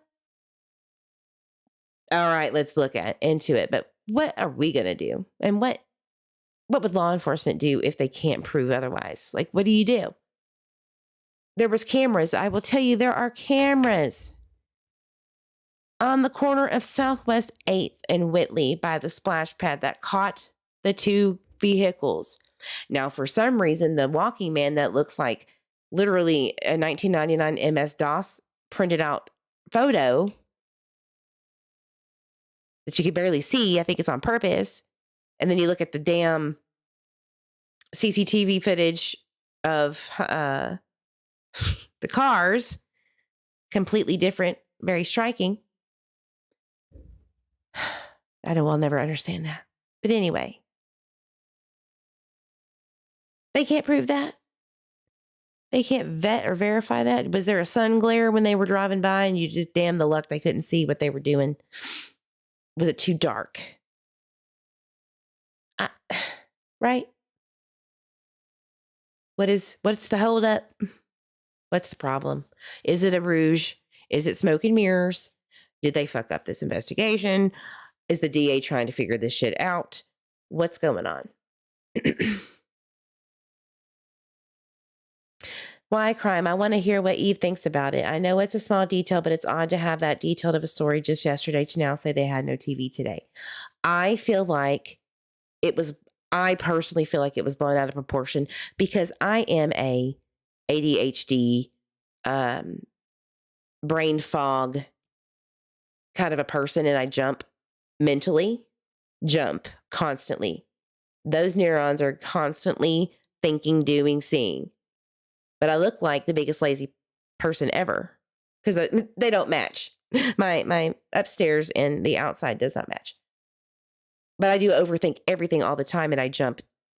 In mid-sentence, I can jump topics and times. And people are like, what are you talking about? Oh, shit, let me back up.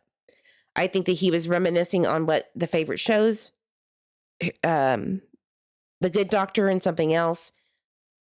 The man has been in jail for quite some time, prison, probably misses his shows.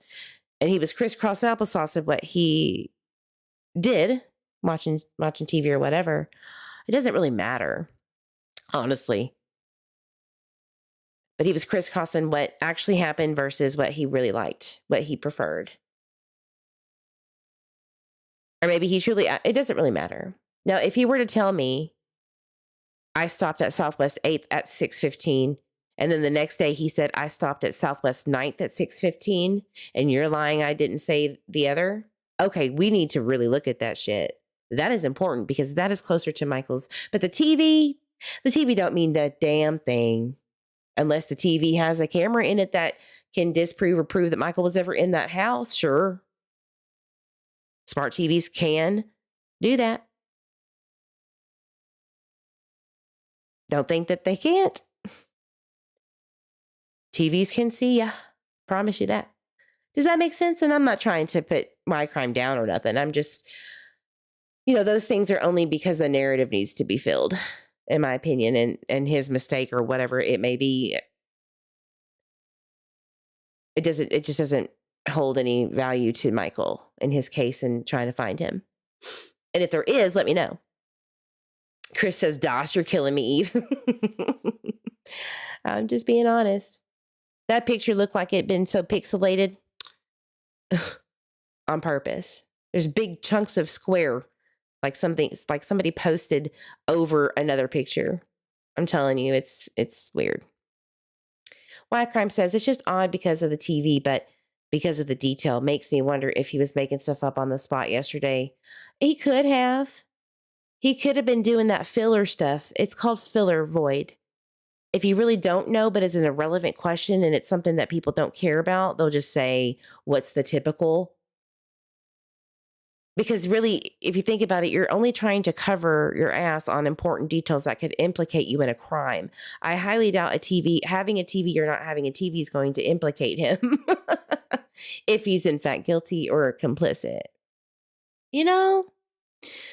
Violet says, I love the way Eve covers cases. You're amazing in case no one told you today. That is very sweet, Violet. I appreciate that. And Chris and Jeet Girl and everybody that said that, something similar. I appreciate you guys, really.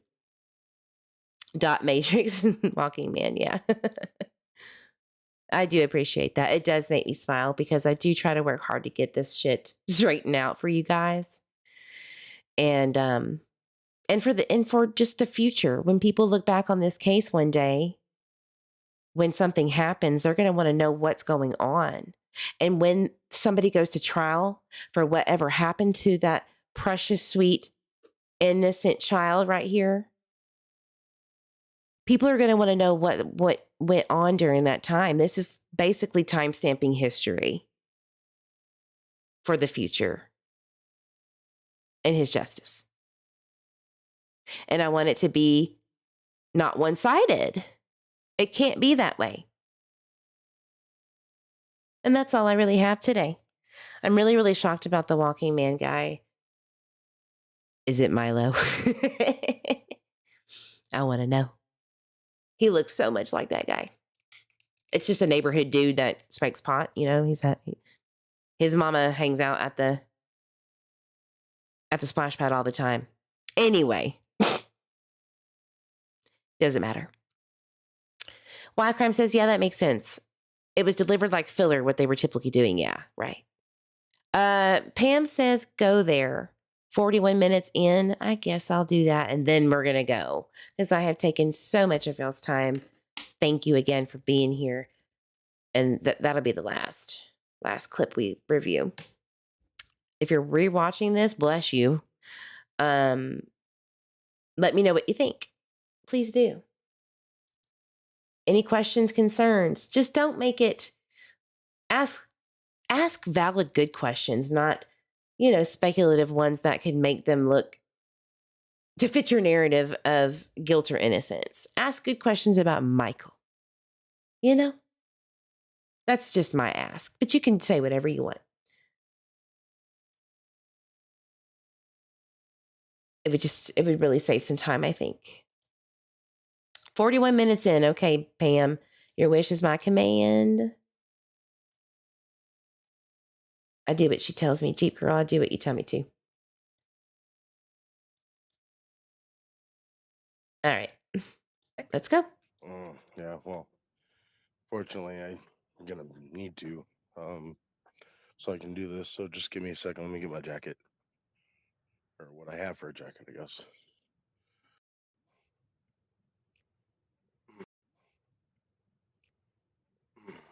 What's up, buddy? How you doing? Good.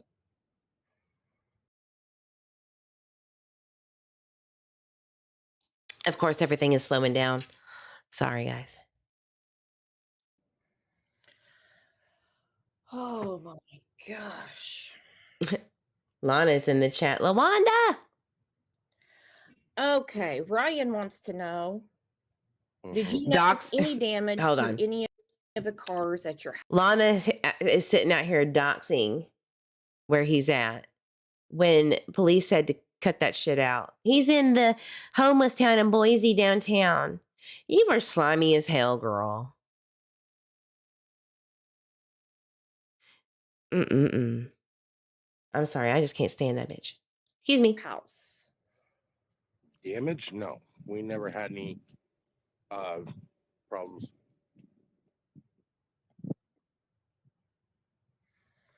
And I might have gotten you wrong because a lot was going on yesterday. I Mm. thought you said that you all had watched movies. Backslider. One of my favorite songs from a very popular band, the Toadies. And TV that morning before. I don't think so. If I did, I was. I don't think we even had a TV. I'm like I said, I'm. Yeah, I remember he's like, I'm just trying to remember it as best as I can. And if I said that, well, blah, blah, blah. I really don't think it's anything to worry about. It's a TV. Damn. If it was timeline specific related, cool. Yeah, let's look into it. He did or did not have a TV. He's guilty. Arrest this man. He's guilty. That's not going to hold up in court, is it? Right? He's a flip-flopper of the items that he owns one day to the next. It's not going to matter. But I do understand how it could be weird in your mind.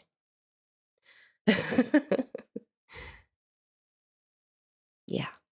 All right, guys. Thank you for being here again.